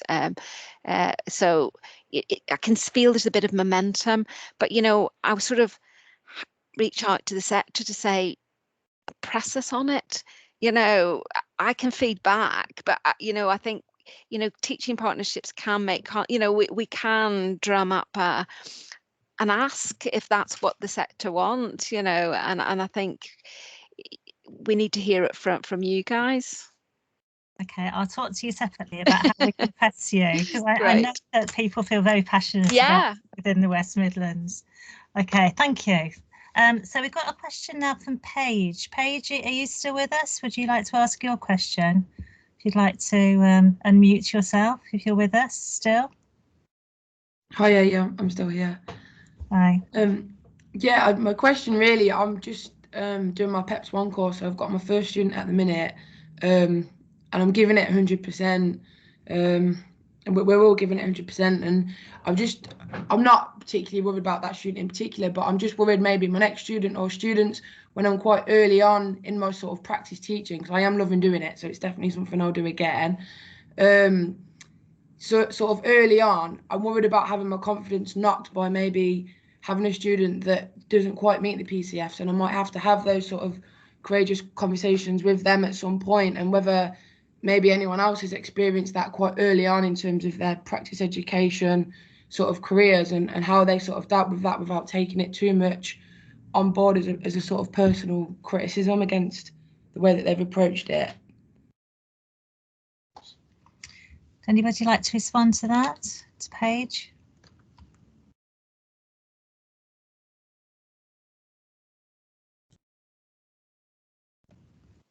I put my hand up, Cheryl. Sorry, Shabnam. That's okay, you can't. It's all thing.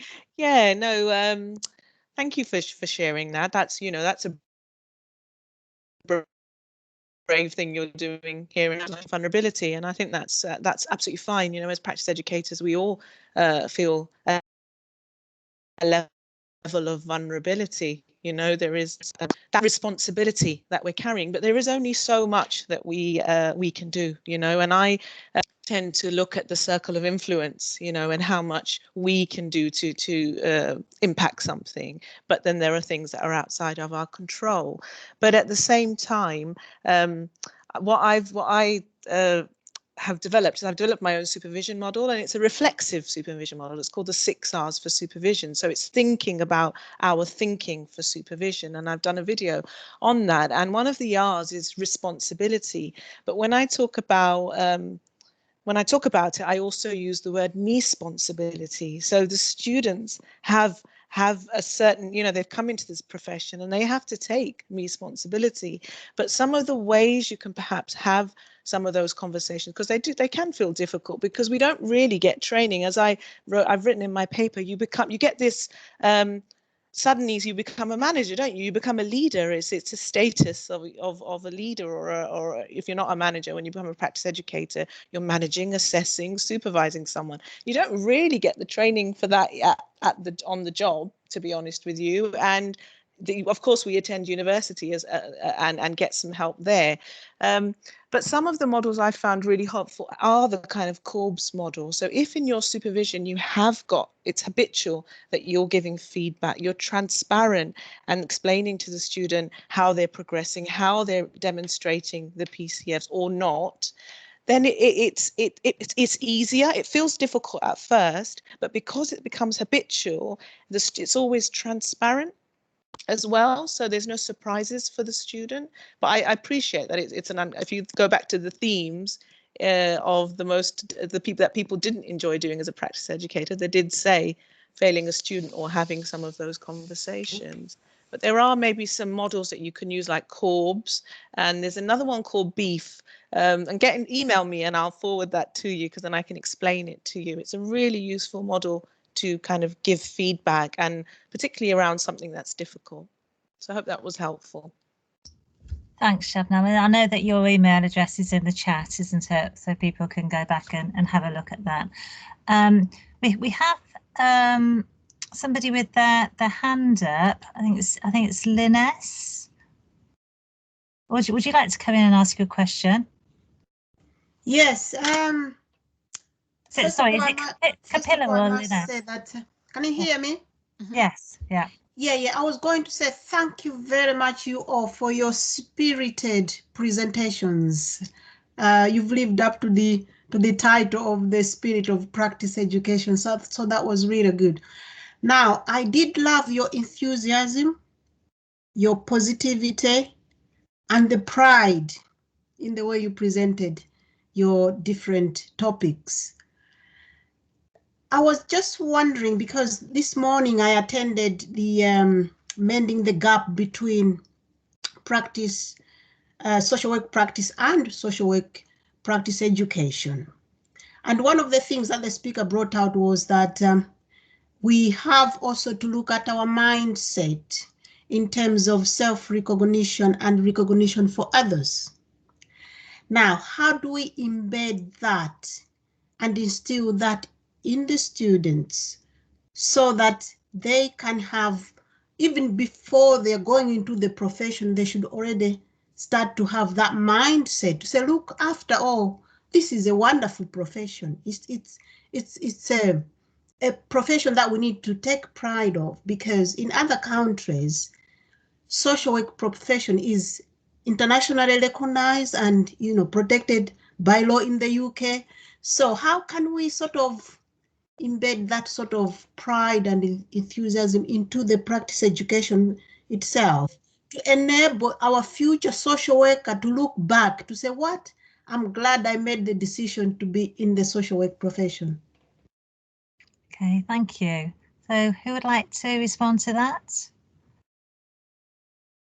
I'm quite happy to jump in, because one might say the start of that is to regulate students, to register students, and to make that professional journey right from the outset. And I think that holds a strong argument, that if we look at other professions, I think it's the ambulance service. There's a whole process that starts from the word go, and there's stages where at one point, it's you get your uniform, and I'm not suggesting that social workers get uniforms, but there's something about that whole rite of passage. And I think if there was a sort of an opportunity to regulate students, I think that it could bring that with it.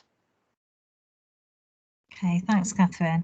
Well, we're at the end of our conference now. It's 4:30, so just want to thank you, the speakers, for their brilliant presentations and for everybody attending today. And we do hope to have a real conference. I mean, this is a real one, but we hope to have a conference in a venue sometime this financial year. We need to talk to our practice education strategy working group to work out exactly when, but it would be lovely for us all to be able to get together and have breaks and tea and cakes, etc. So watch this space, and we will definitely take some of the messages from this conference and look at progressing them within the teaching partnership. So thanks again, everybody. And this session has been recorded, so it will be available on our website if anybody wants to, to look at it again. So thanks again, and yeah, keep a lookout for our newsletters and the website. Thank you.